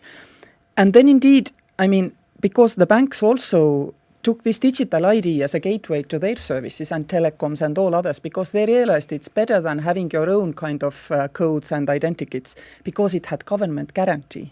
And government had legally also set a framework which guaranteed the safety of access online through this digital ID, and it's encrypted when you use it as well. And everybody saw the value in it. So private sector actually came on board and made this development sustainable, because government was relatively slow with its rollout. I believe that, ID happened 2001, and maybe by 2005 we felt that most government services are interlinked and online. But private sector sustained us for this period, that people did not get disappointed in the digital ID, and they also got to, started to use it and realized that, there are benefits in having just one access tool for every service in the country, also having an encrypted format for it. So, how does a normal person realize it? They are in encrypted format. Do you want to know? I can tell you. If you order plane tickets over an online page and pay with your credit card, they send you advertisements for next 3 months whether you want to fly again to the same spot. Same about booking.com and all these things. Yep. But if you are logging in with your digital ID, and let's say buying solar cells from a solar cells company, and they are also signing the document with their digital ID, and then you enter your bank and pay with your digital ID through your bank link, nobody sends you advertisements. They are not listening in. That proves to people that it's a So safe it's secure. It is secure, yes. Right. And that's why, I mean, well, everybody has been keeping doing it because it, I mean, simply pays back very well. Sure. There are many processes which involve people, right? And one of the issues, if we're just drawing parallels here on the continent, one of the issues that we often have to deal with is corruption.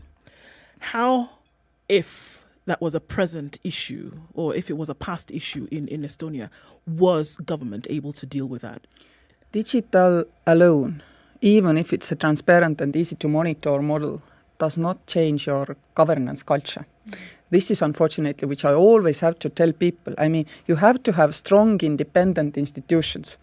And I mean, you have to have police who has the right to take the city mayor of the biggest town in the country and question, why did you do this and that, and send them to court if necessary. You have to have a system which removes the indemnity from a member of a parliament if they have been, I mean, wasting government money. And this needs to happen if things go on, so that people realize that, I mean, institutions are strong and they protect you and they're able to protect you. And this is what we have been doing. So I'm sorry to say this has nothing to do with digital development. This is totally separate thing.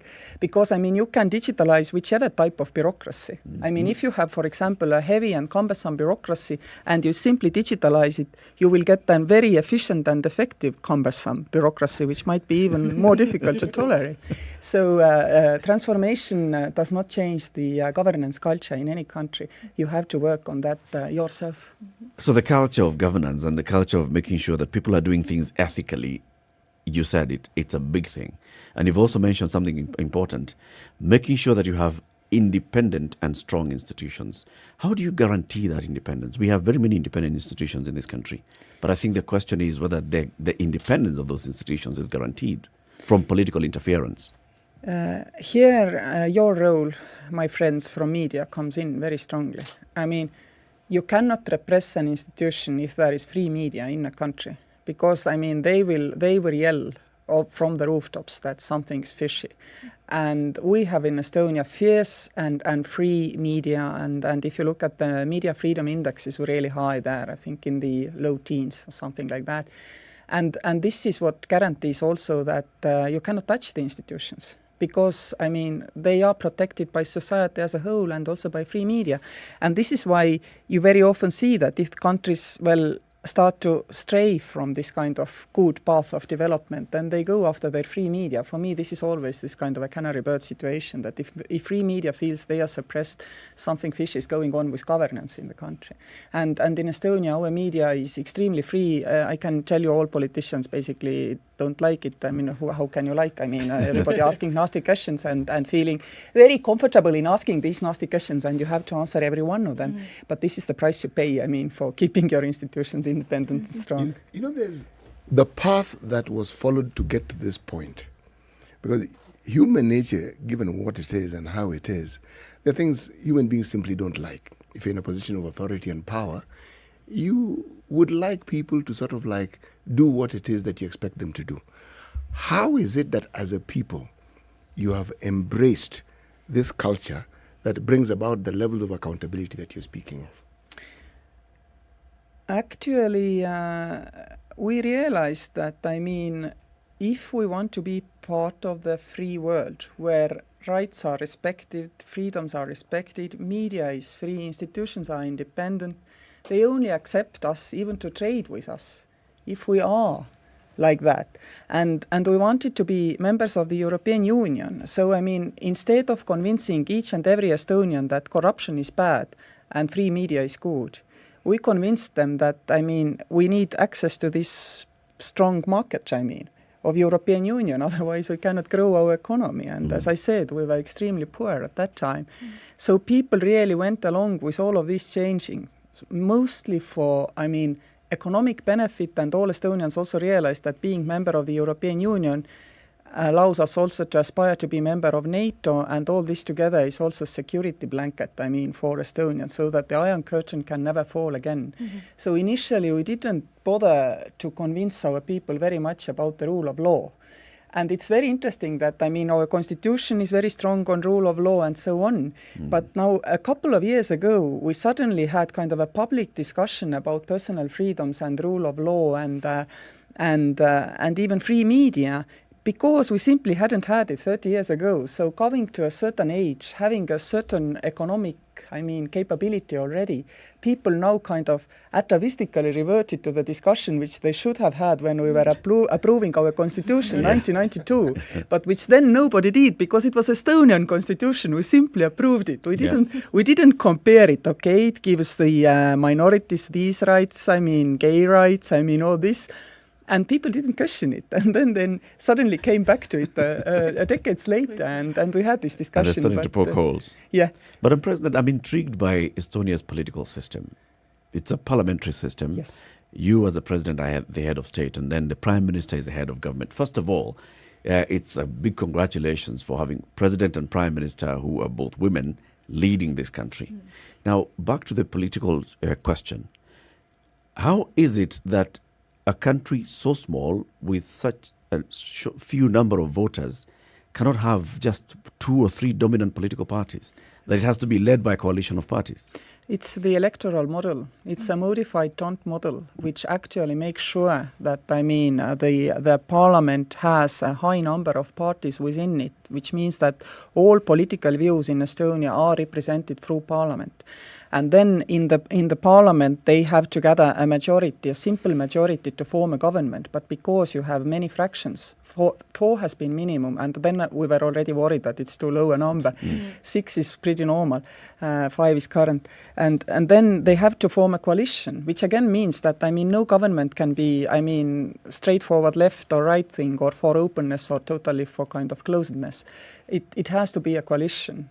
And this also guarantees this kind of stability in developments that, there are never revolutions. There is this conservative path of anticipating where the world is going and trying to kind of anticipate and react before you need a revolution or a radical change. So it's a very balanced model. And now for the president's role, to elect a president, you need an absolute majority. So coalition cannot do it. It has to be a kind of a broader political consensus. And this also guarantees president a certain independence to pinpoint, even if your power is legally quite small, but you can pinpoint and show light to the issues where, as a society, we must pay more attention. And this is the role of every president, which normally makes them relatively unpopular when they are in the office with the politicians, but popular with people, which of course helps, to carry out this role. It seems to be the fate of all of us elected this way. And I really feel that, at least for Estonians, this kind of parliamentary model works really well. Has the country been able to keep politics out of government business? No, politics is in the government business, but there are different colors of politicians in the government, and when you have to argue about where we go, then normally the consensus is centered pretty much in the center of where you could go. For example, we have really heated debates in Estonia about an issue which is important here as well. You are a country which regrets its deforestation and tries to reforest yourself. We are a country which is 60% covered with wood. And we have very bitter debates about, how much we can cut this wood. Both sides are strong. Some have more money, others are louder, and finally, we are basically staying on the main course while we are all the time arguing. It looks nasty, but we stay the course, I believe, which is more or less balanced. This is, a modus operandi for this kind of a multipolar political world in Estonia. And also, of course, we try to then technologically to support, sustainable development. For example, also here we have an Estonian company, Timbetter, who is working on an environmentally kind of beneficial logging.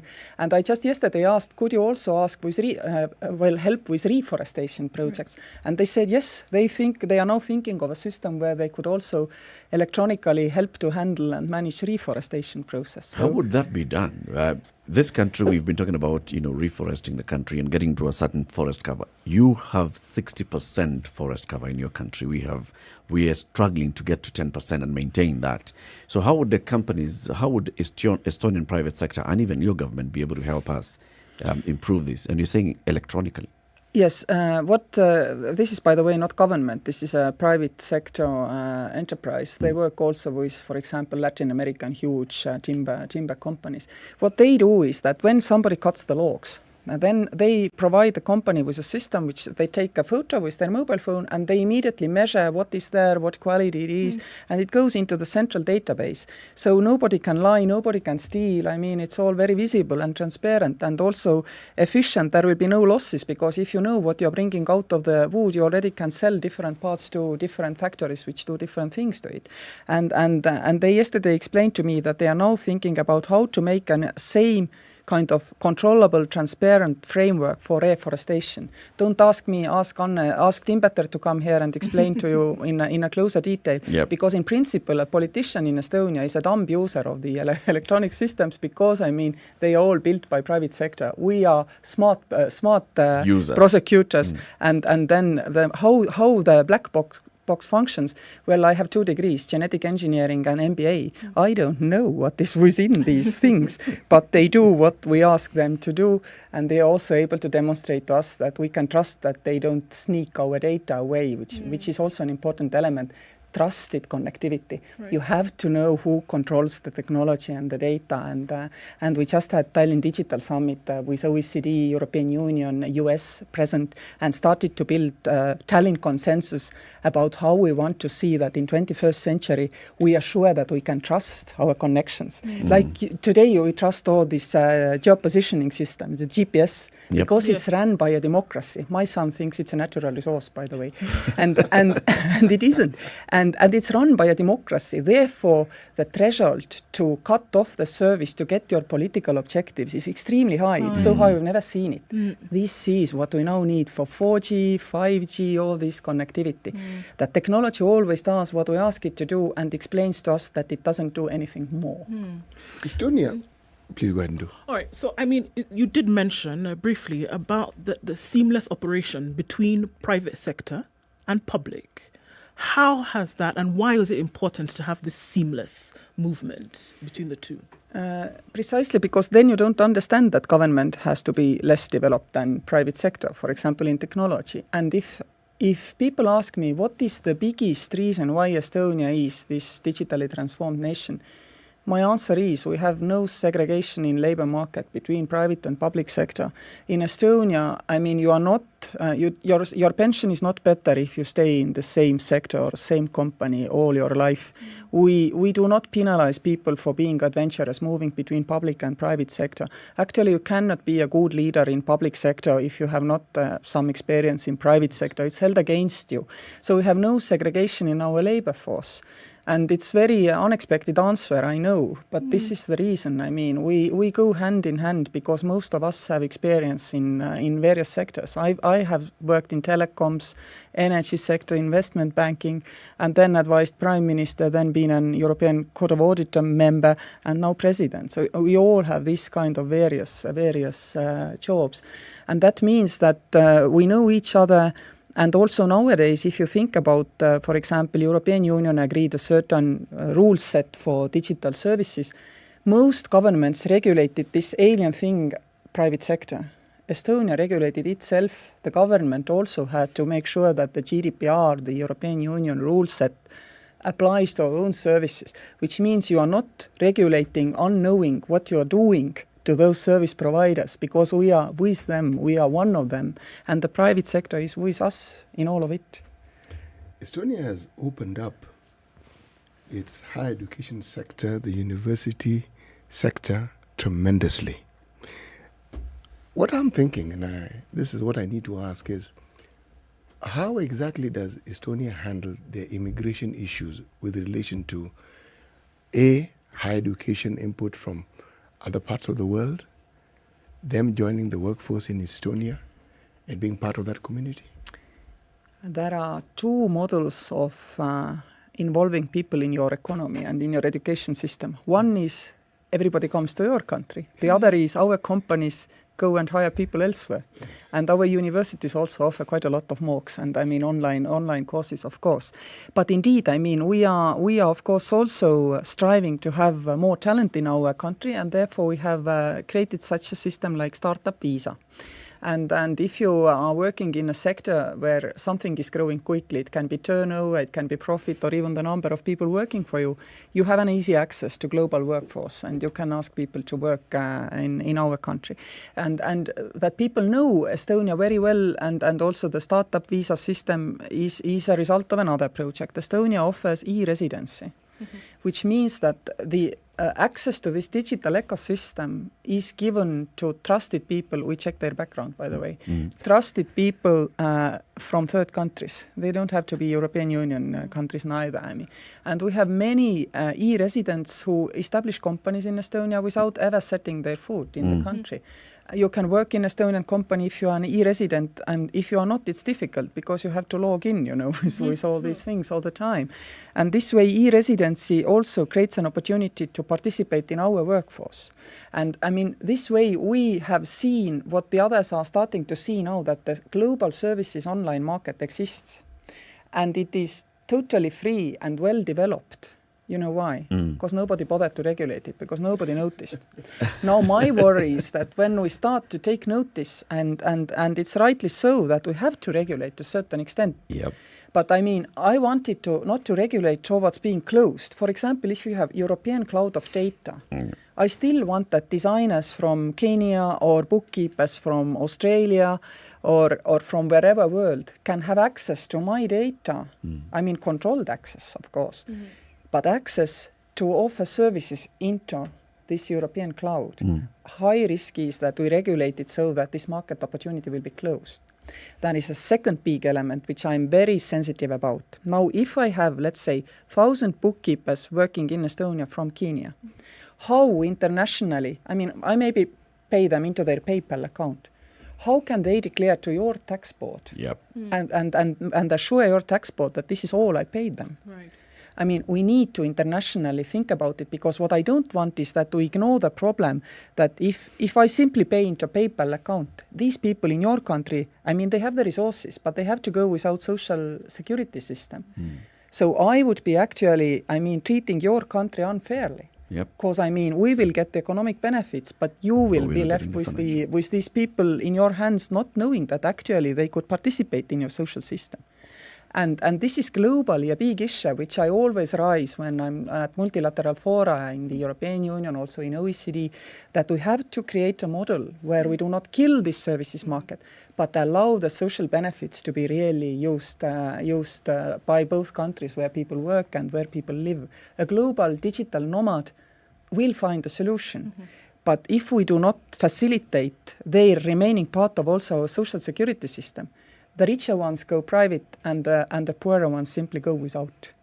And it's a global conversation, Madam President, because just like you're talking about this, it's about where is the company domiciled and are they paying taxes locally? If that's the same way we're saying, if we get some Kenyans becoming e-residents of Estonia and working for Estonia, you're paying them, yet they are using our services, they're using the local services.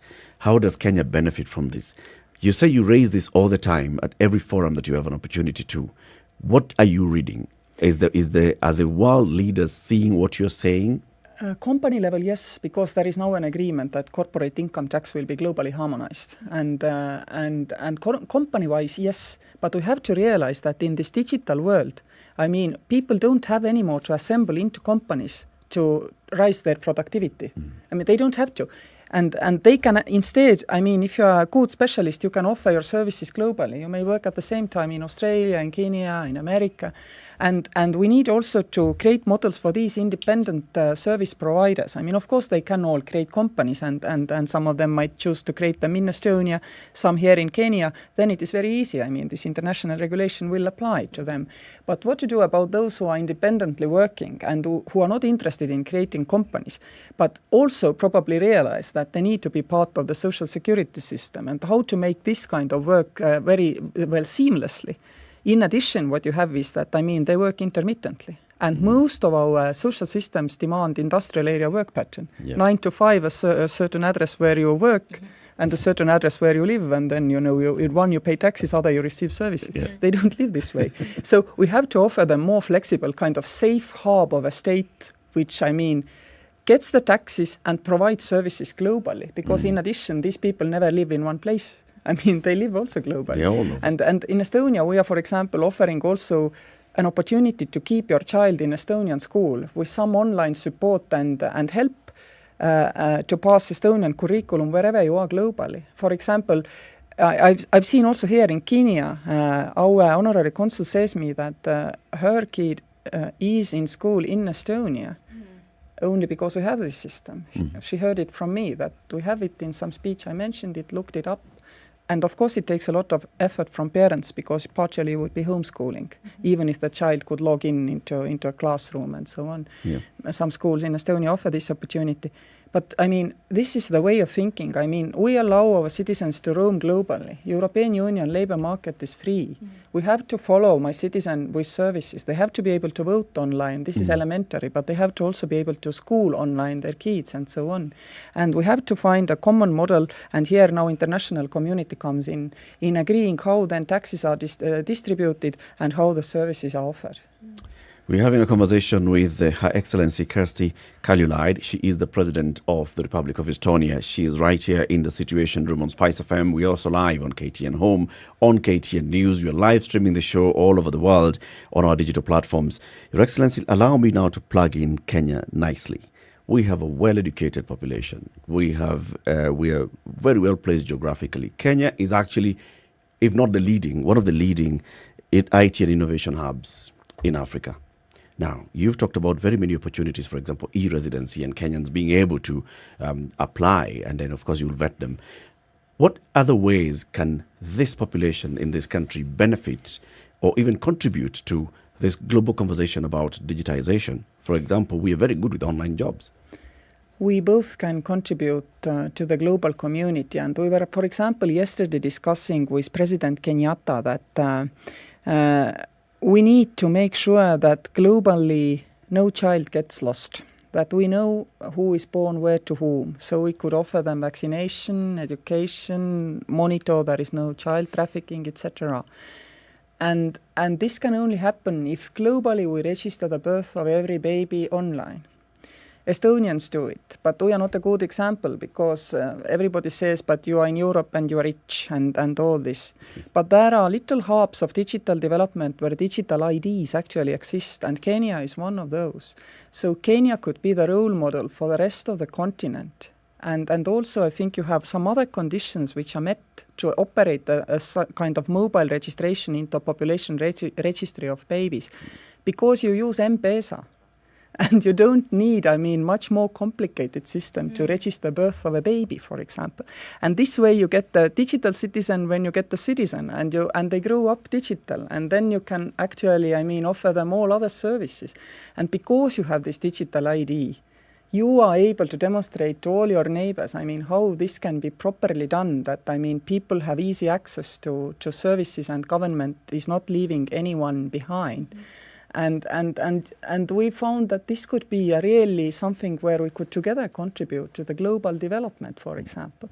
And of course, there are numerous other ways. If you move forward with digital service provision, your colleagues, particularly in the East African community, definitely will follow. You plug in nicely into Smart Africa, of course. Yeah. And I've never seen in any multilateral forum a bigger willingness to use technology to leapfrog than African Union Summit. There is such a readiness to move ahead, but many countries do not know where to begin. And you serve as a local role model, I believe. And of course, it's also, what I can also say is that economically, of course, the first ones always win. So if you move faster, it will not only be a role model, but also a beneficial First way to develop your economy. And I really, I trust this local kind of digital thinking to really allow you to move forward. We thank you very much for joining us, Your Excellency. You're told that you need to leave, and we appreciate that you've come to us. You're going to the Strathmore University later today. Just tell us about the program that you have. Well, meanwhile, I'm also going to meet several UN bodies, and then in the university we will discuss digital development and opportunities on leapfrogging with that. Later we'll have a business seminar, because we don't have not only, companies who do public digital services provision, but as I already talked about, Space Trip and Team Better, we have others with us who are seeking their niche in Kenyan ecosystem. And for example, we are launching with OPIC, which is an Estonian education startup, a program here where they are digitizing all Kenyan school curriculum to have it, digitally available. Textbooks and also exercise books and all this. So you can, from online, teachers can send exercises. Imagine what the opportunity for really egalitarian school system creation this gives you. So this is also part of the program, for example. So there are many opportunities. Follow us, what we're doing, and you see that we can really do many things, but always together, because, Estonian companies are tiny. They are very beneficial partners because they need local partners. Our workforce is extremely tiny, 650,000 people. Bolt alone, actually, which is also Estonian unicorn, they have 300,000 people in their workforce. Estonian companies always hire locally. And this, I believe, is also a benefit for close cooperation. Indeed it is. Thank you very much, Your Excellency, for joining us in the Situation Room today. And as you go back to Estonia, as you say goodbye to office, because this is your final trip as president. Yes. What do you want to do after this? I already have promised to Secretary General of UN, Antonio Guterres, to remain for 2 years the global advocate for women and children. We want to work on nutrition, maternal mortality issues, but also how to use new technologies then to promote indeed the same child registration and how to then offer services online. Also, for example, in fighting maternal mortality, digital tools, web doctors, for example, are the main tool which you currently can use, for example, in Afghanistan. So I already have a few such roles. I'm also trying to bring together Estonian business to spend 2% on R&D. I brought together Estonian parties to make a promise that government spends at least 1% of GDP on R&D.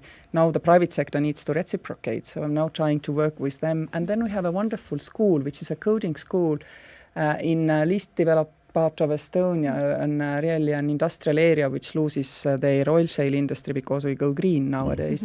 And this is a programming school, and I've promised to help them any way I can. So you see, I have many projects ongoing, but still there will be space certainly for more. So I'm looking into the future. How does your interest in beekeeping fit into all this? Ecology and saving this planet is the biggest global worry, where it is very, difficult to bring in, this kind of wider public, because wider public needs symbols. Bees are very nice symbols. They lose their space in countryside ecosystems, but we can bring them into the town, where, by the way, there are less poisons than you have sometimes on the fields and so on. So they are my ambassadors of clean nature to Estonian capital, and also to our discourse about green change and the need for it. Thank you very much. Asante sana for joining us. We wish you a lovely day. Thank you.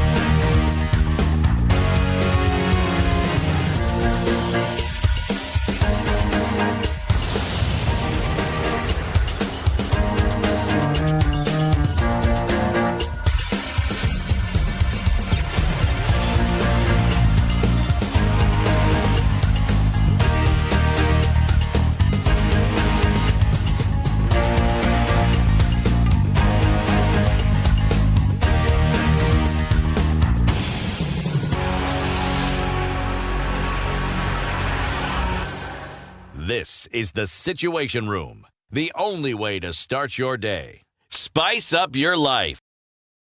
94.4 Spice FM, Nairobi.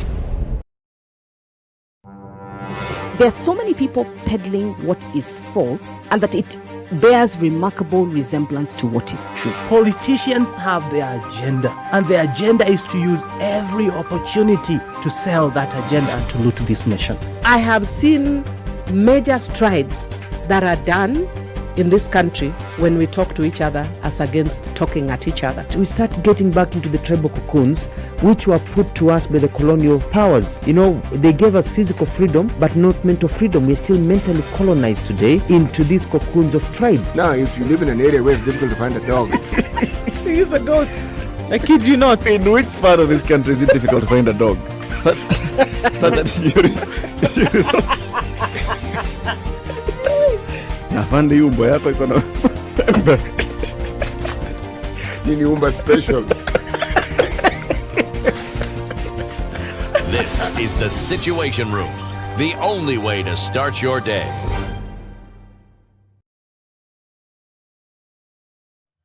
It's 17 degrees and mostly cloudy conditions in Nairobi, highs of 20 and lows of 13. Nakuru is cloudy at 17, highs of 23, lows of 13. 13 will be the low in Nyeri, where it's still raining at 14, going to highs of 18. All right, in Eldoret, mostly cloudy conditions at 17, highs of 23, lows of 13. Out in Kisumu, it's hazy at 22, highs of 28 and lows of 17. Kakamega today, 22 degrees, light rain, highs of 27 and lows of 15. In Mombasa, light rain at 26, highs of 29 and lows of 22. We'll see. It continues to rain in Malindi, highs of 29 and lows of 25. All right, looking out into Kampala, rain showers at 21, highs of 26 and lows of 18. Dar es Salaam, 26 degrees, raining, highs of 31 and lows of 22. Looking out into Johannesburg, mostly cloudy conditions at 12, highs of 22 and lows of 7. And in Lagos this morning is 25 degrees, mostly cloudy conditions, going to highs of 29. Kinshasa, mostly cloudy at 24, highs of 35 and lows of 24. Looking out into London, 18 degrees and mostly cloudy conditions. Paris is cloudy at 20, highs of 24 and lows of 15. And in New York, coming into early Friday morning, 20 degrees, clear conditions, highs of 24 and lows of 15.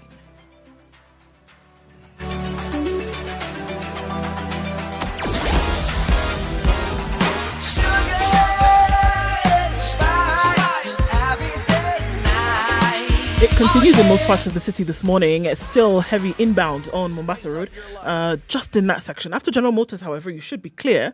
And Gong Road also, we're looking at that issue. Slow around the roundabout. But Langata Road looking a little bit better than it was before, but still clogged as you get to the junction of the T-Mall. Other parts of the city opening up quite some. Thika Road, just at that Pangani stretch is where we see that issue. But we'll keep looking at it through the day. Talk to us if you do get stuck. SpiceFM KE on Twitter. Text 40127.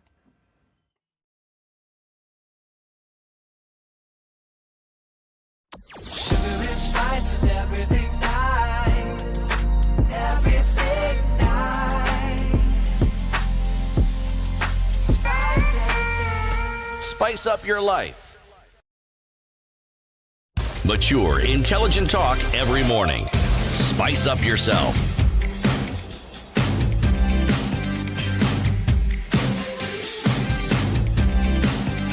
Mornings done right. 23 minutes to 10 o'clock, Kenya's biggest conversation. It continues. Now, you know, what we want to do is, I know there are very many people who would like to say one or two things about what we've heard from the President of Estonia. 0719-012-600. We have 20 minutes. Let's hear from you and all the reactions. Very many reactions as well on social media. Yeah? Quite a number, my goodness. Nice listening to an informative and eye-opening interview. Listening to refreshing and enlightening conversation. We need to elect leaders who know what they are doing. And this is what Murunga says. Elect leaders who have something above their shoulders. Without that, we will keep going round in circles. We need this kind of people in our political leadership, not only in Kenya, but also in Africa. That's what Patrick says. Phenomenally vast and truly excellent. You cannot function in the public sector if you have no experience in the private sector. That's what she said. What does that mean for career civil servants who enter the public service right from college? Are they the weak link? is the question there. Mhm. We need international regulations and models that ensure that you are paid through PayPal and contribute to the host nation through tax. And that's one of the things that she did say, women in leadership, bringing it out here. Many questions in terms of how can partnerships then work between a country that clearly is doing this and other countries who might be in need of these partnerships. Quite a lot here. Quite a lot, and quite a lot of the things that she said, about the country. And you can see she's passionate about it, and she knows this is where we've come from, this is what we needed to do. And the approach, it's that attitude thing we talked about. When you listen to it, the government is not having this attitude of we are doing the citizens a favor, or the attitude of, no, this is too much, this needs to be done by the private sector, this one is what we do as government. It's just saying, we are Estonians. So are you good at this? Let's do it. Are we good at this? Let's do it. If banks had already started going into e-banking, online banking, and then the government says we're also going online, and let's use the model that has been used by the banks. Let's learn the lessons that the banks have used. It's not just saying, let's roll out our own online banking, the one by online services. The one by banks is different. It's bad for us. These are lessons that we basically just hear. A government that is, most importantly, the citizen who is going to get services from the private sector is the same citizen who's getting services from the public sector. So they should be the same, none below the other. And she's shocked. There would be a separation of the two, because this is something. At the end of the day, we are working for the country, whether it's public, whether it's private. Citizens of the same country. The citizens that you're working for as public sector, the citizens that you're working for as private sector, same country. Yep. So why should we work separately or different from each other? Seamless, because at the end of the day. And it's documented, not just coming from her mouth, but it's documented in the national plan that what we are trying to do is actually make sure that citizens feel safe, feel secure, knowing that the services being provided are for them all. Yeah. Go to the phone lines. Ali in Mombasa. Good morning. Good morning, Du, Eric, and City. Good morning. Morning to you, How Ali. are you today? We're very well. I have one word for both countries. Nationalism. Estonia, nationalism to them is like your own heart. When it stops, you are dead. For Kenya, nationalism is not. It's in the bag. You can throw it away. As she said in her talk, I was listening to her very well. That she needs a lot of people who have expertise from any country in this world to help them grow. I'll give you one good example from Kenya that had made Rwanda today that I'm proud of it. That there was an IT expert, I don't know who was a minister, an MP from Nyanza area. He went and he digitalized the parliament of Rwanda, and the MPs work in their own shops or in their own companies or in their own chambers or in their own homes. Yep. There is no need of somebody going to the parliament and make allowance, trip allowance and whatever, where they have saved a lot. That is from Kenya. Where is our nationalism from the so-called leaders that we have? We've lost that guy to there. I personally was one time a contributor to the Tanzanian government to do with malaria in pregnancies. The Minister of Health official from Tanzania came to Kenya and we were there. We give them data, how we're going to stop this thing and everything that was around. This is a second example. We are not using it in Kenya. We are not nationalists. We are Ali.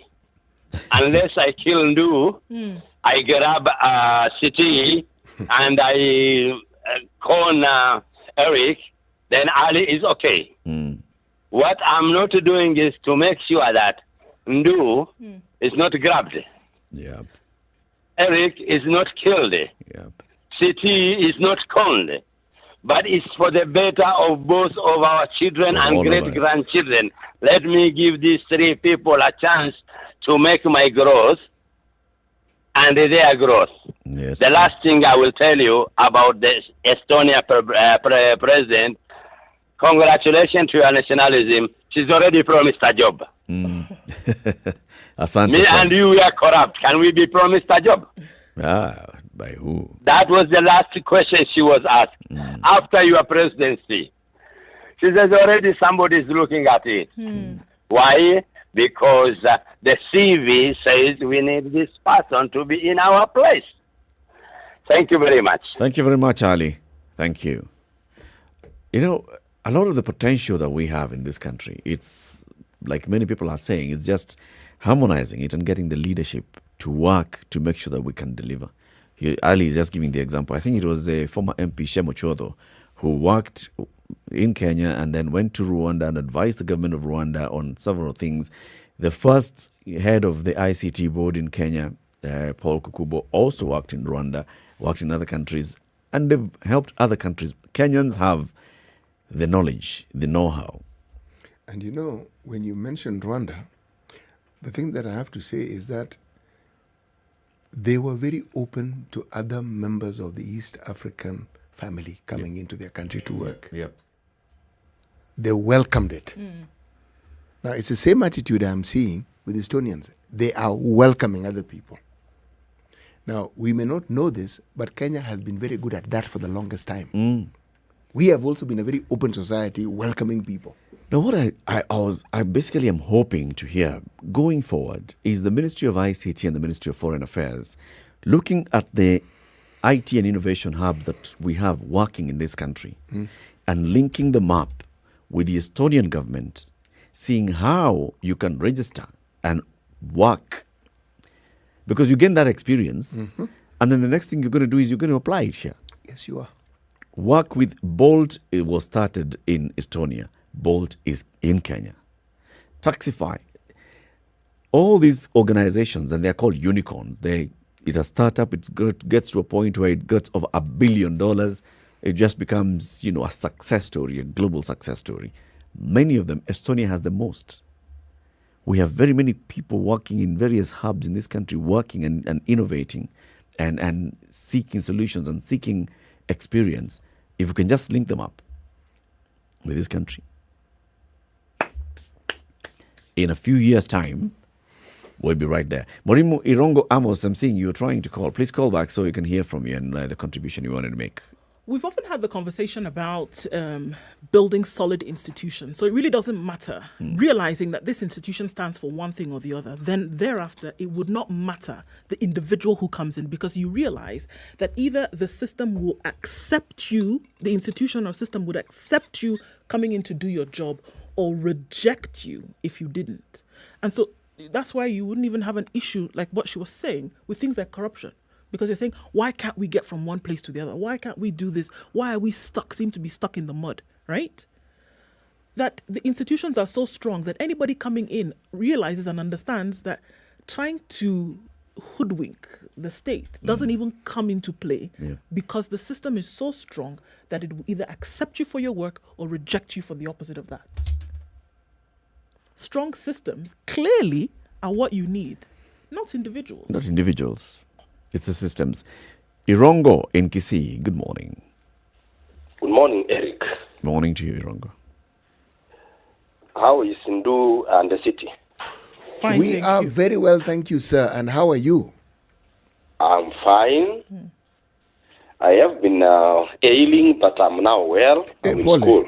Paul San. Thank you. Now, my contribution will be brief, because I've listened to this lady all through the interview. And one thing that I've noted as I tried to compare what ails us and their points of success is that here we have bad leadership. Because if there is a country that can be very proud of how much personnel it has in terms of those who have expertise in ICT, Kenya is.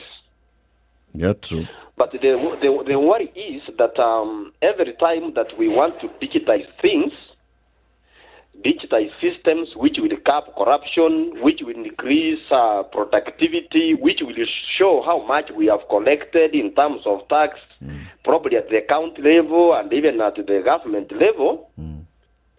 Every time we want to digitize the enrollment in schools so that we can cap the exaggerated numbers where principals and head teachers have exaggerated numbers so they can get money from the government. I think somewhere on the way we have people, top government officials, who place bottlenecks somewhere so that we cannot cap this corruption, we cannot cap all these evils. So my contribution would be that if we deal with bad leadership so that we can have a situation where we have people who really want Kenya to move forward, we shall. But as long as we have this leadership which promises us, this time we are doing this. Okay, sure. No. Let us now have Huduma number. And then tomorrow, we shall not move anywhere. That's bad leadership, Eric. Thank you very much, Mwalimu. Thank you. Leadership is at the center of it. I think there's also culture. Leadership will come in and will take us there. But I think also there's the culture of the people. If the people are at a point where they feel that they want good leadership, that they want to vet good leaders based on do you have a proper agenda for this country, or do you just have a proper agenda for yourself and talking all these things and yet you don't deliver, and we don't hold you accountable. If we don't have that culture of accountability, we will vote out a good leader, and we've seen it happen all the time. Yes. Somebody has come in, they are representing you very well in parliament, they are doing this and the other, they are bringing development projects to you, but kwa chama gani bwana? Or Ujama, he does not.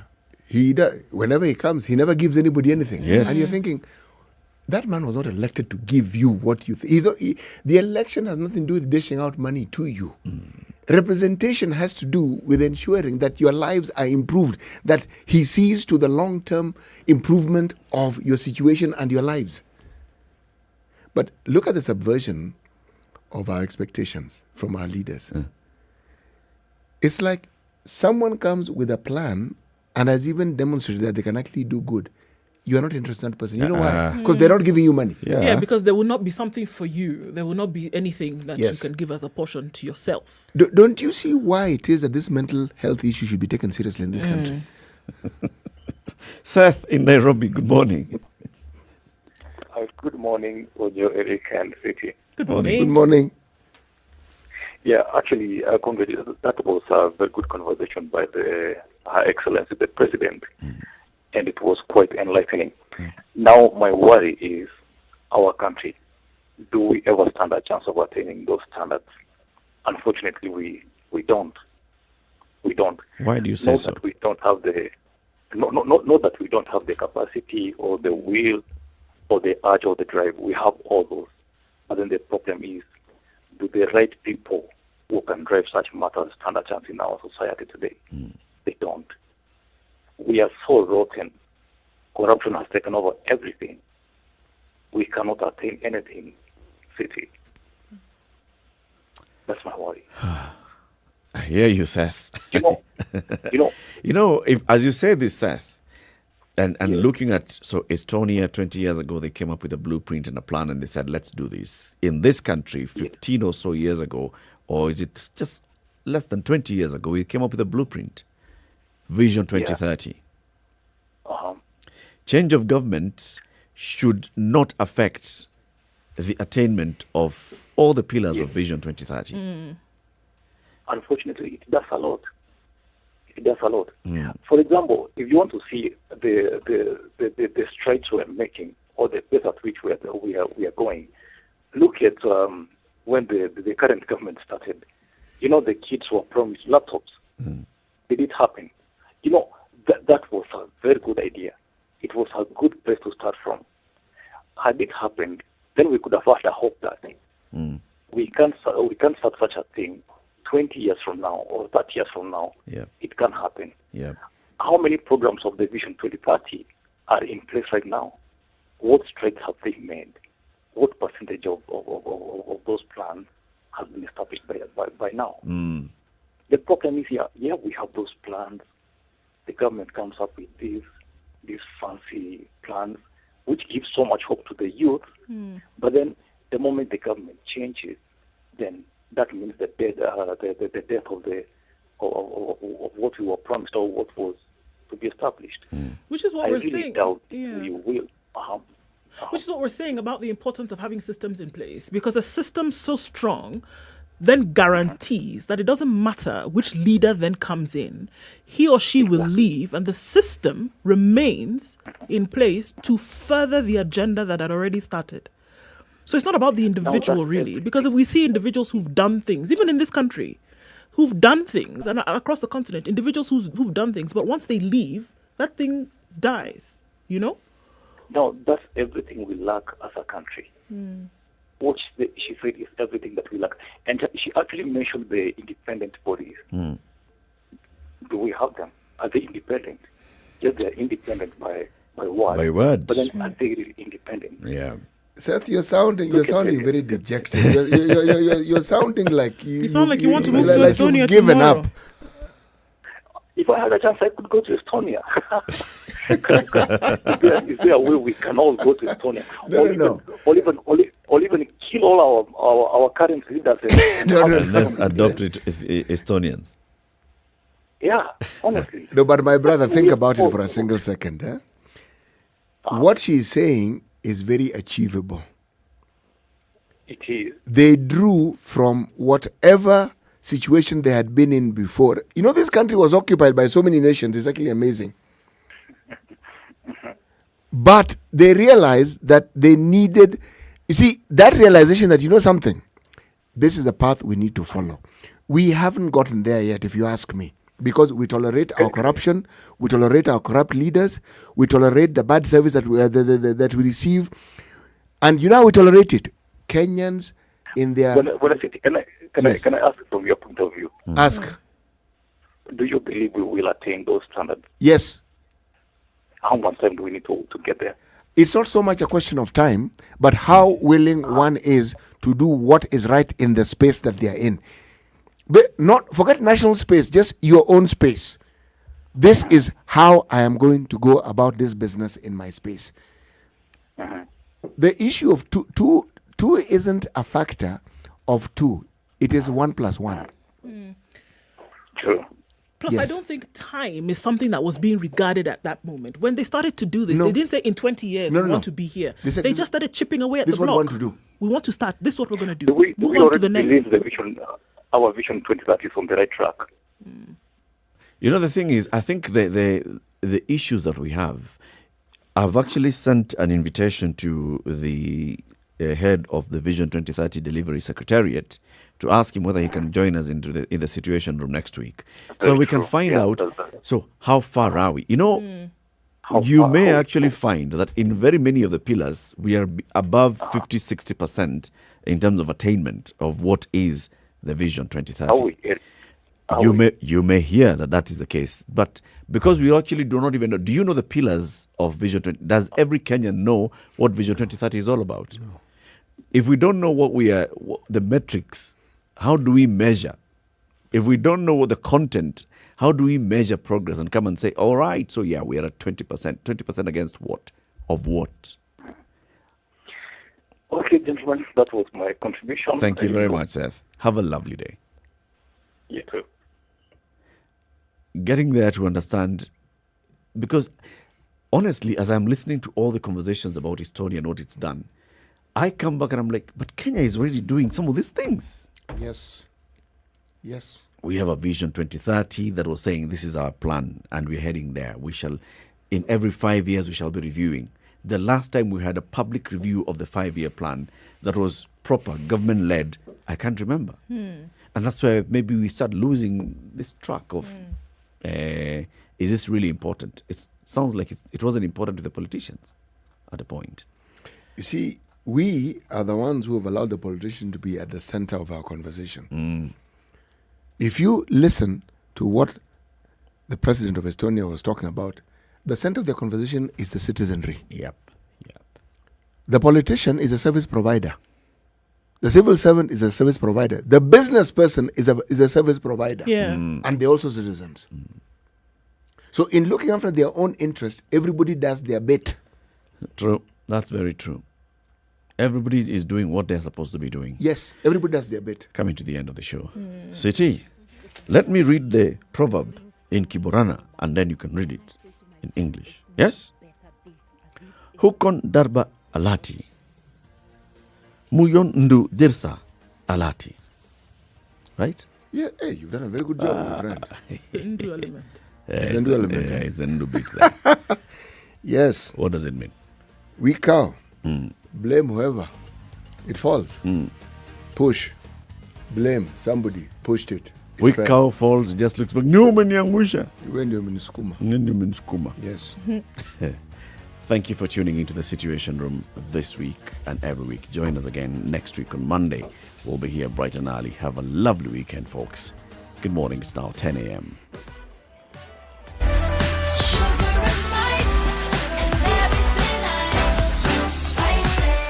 Spice up your life.